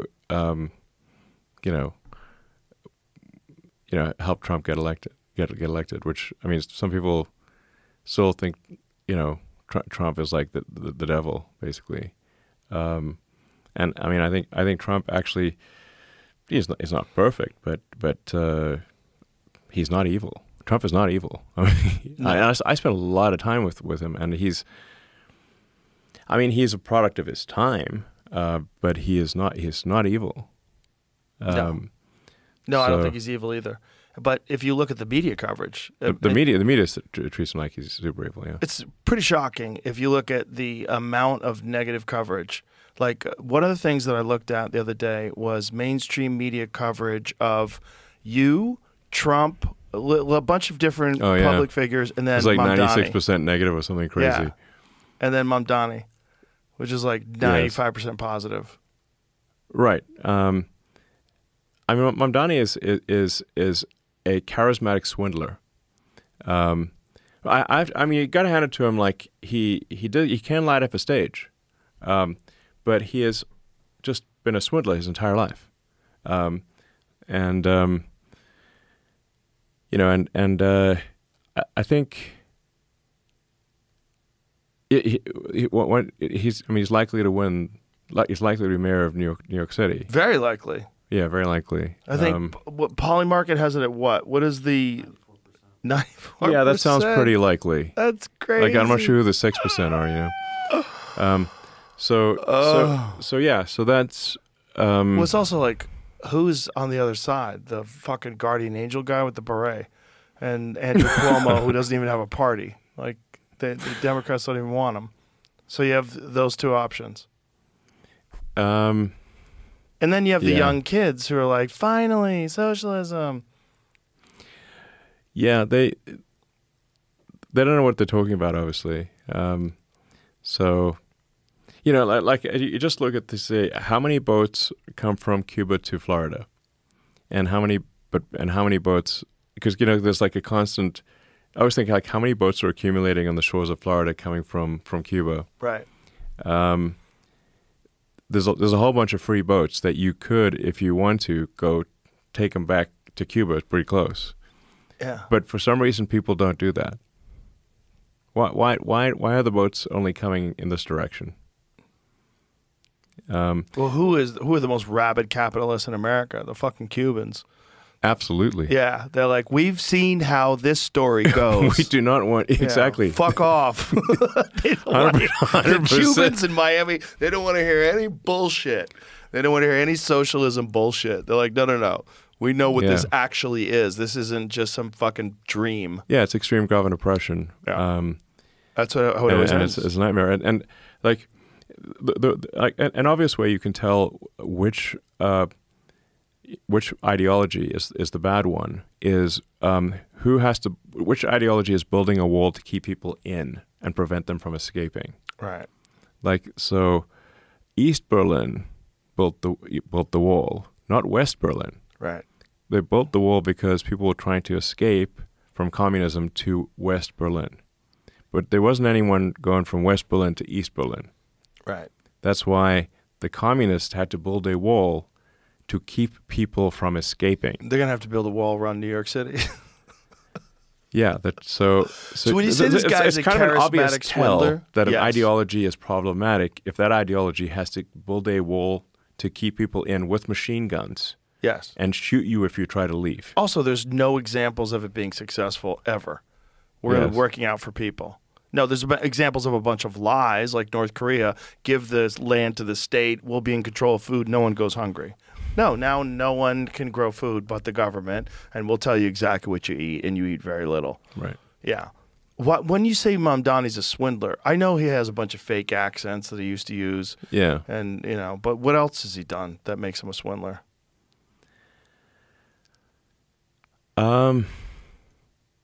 Well, I guess if you say if you say to any audience whatever that audience wants to hear, instead of having a consistent message, I would say that is a swindly thing to do.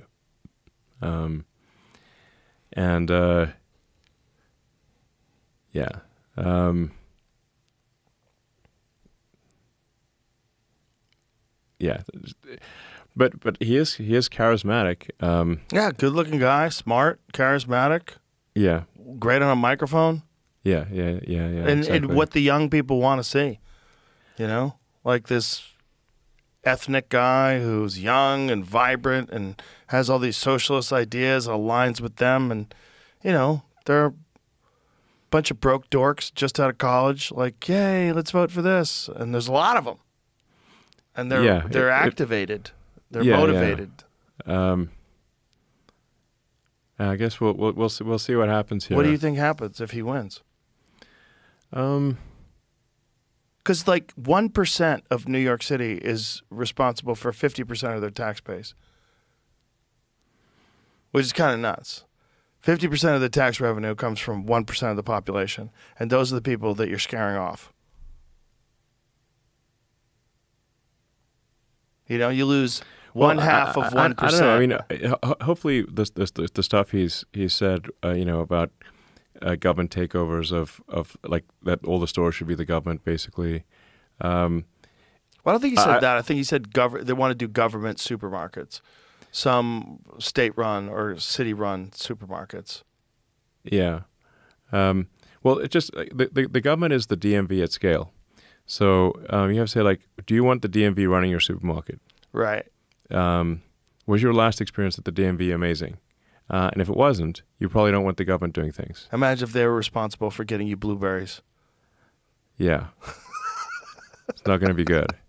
I mean, the thing about communism is it was all bread lines and bad shoes.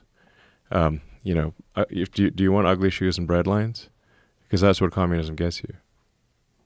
It's going to be interesting to see what happens and whether or not they snap out of it and overcorrect and go to some Rudy Giuliani type character next. Because it's been a long time since there was any sort of Republican leader there.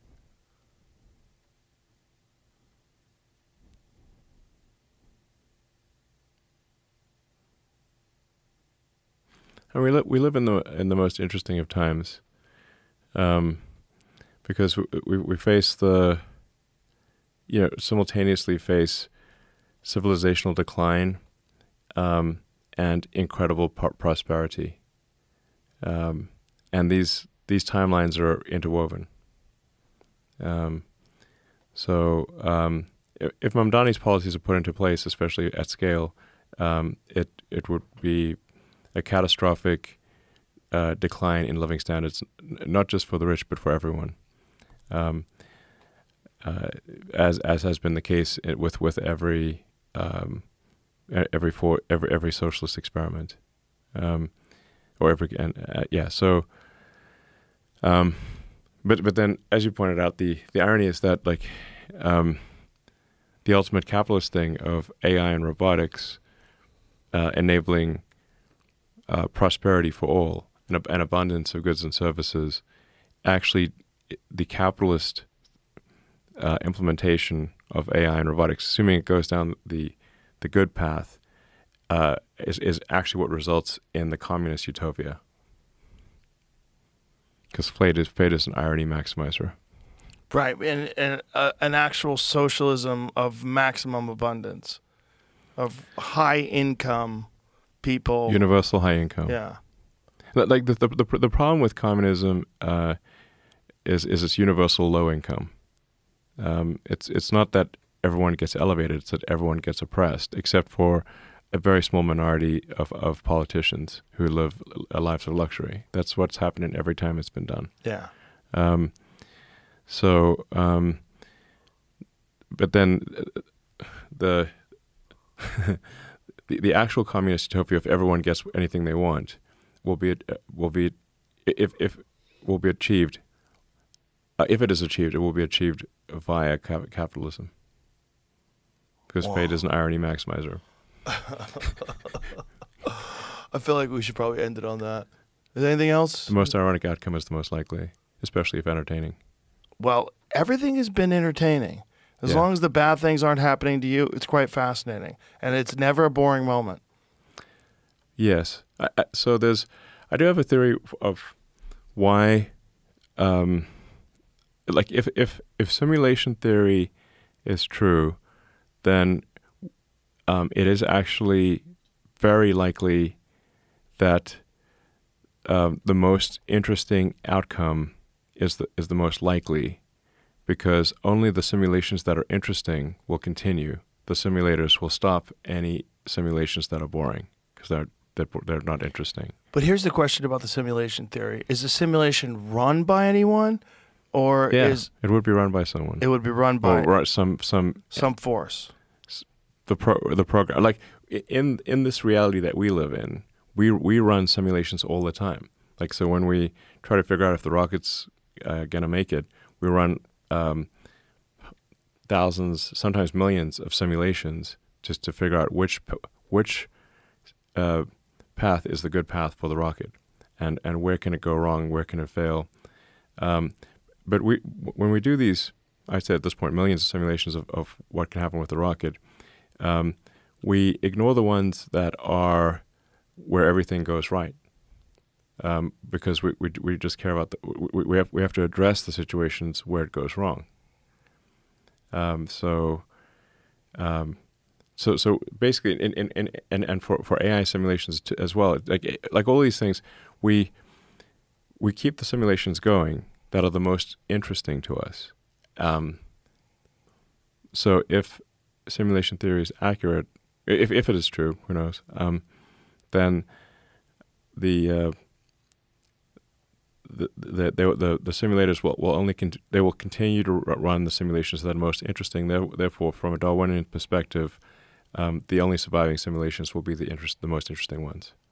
And in order to avoid getting turned off, the only rule is you must keep it interesting, or you will,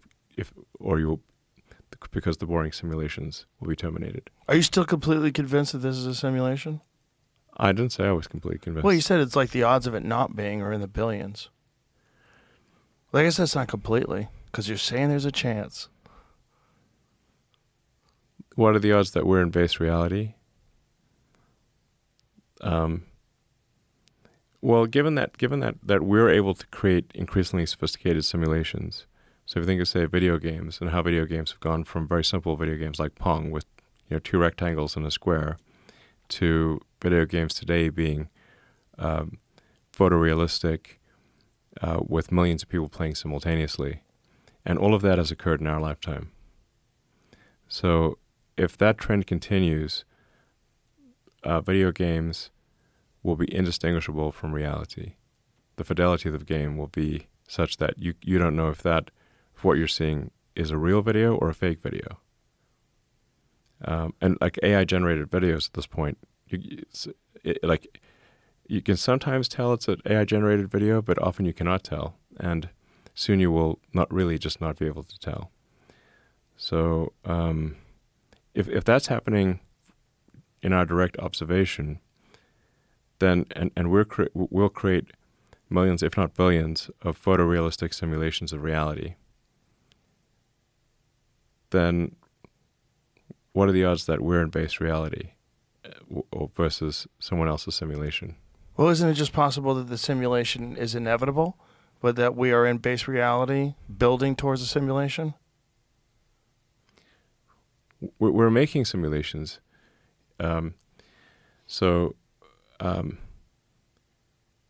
making simulations. We make you can just think of like photorealistic video games as being simulations. Mm-hmm. And especially as you apply AI in these video games, the characters in the video games will be incredibly interesting to talk to. They won't just have a limited dialogue tree, where if you go to like the crossbow merchant, and you try to talk about any subject except buying a crossbow, they just want to talk about selling you a crossbow. But with AI-based non-player characters, you'll be able to have an elaborate conversation with no dialogue tree. Well, that might be the solution for meaning for people. Just Video lock games. in, and you could be a fucking vampire and whatever. You live in Avatar land. You could do it. You could do whatever you want, and you don't have to think about money or food. Ready Player One. Yeah, literally. Yeah, but with higher living standards. Yeah. You don't have to be in a little trailer. I mean, I think people do want to have some amount of struggle or something they want to push against. But it could be, playing a sports or playing a game or something. It could be like easily that. playing a game. Yeah, And especially playing a game where you're now no longer worried about like physical attributes, like athletics, like bad joints and hips and stuff like that. Now it's completely digital. But yet you do have meaning in pursuing this thing that you're doing all day. Whatever the fuck that means. It's going to be weird. It's going to be interesting. It's going to be very interesting. The most interesting and usually ironic outcome is the most likely. All right. That's a good predictor of the future. Thank you. Thanks for being here. Really appreciate Yeah, good to see you. Appreciate your time. I know you're a busy man, so this means a lot. You come here to do this. Welcome. All right. Thank you. Bye, everybody.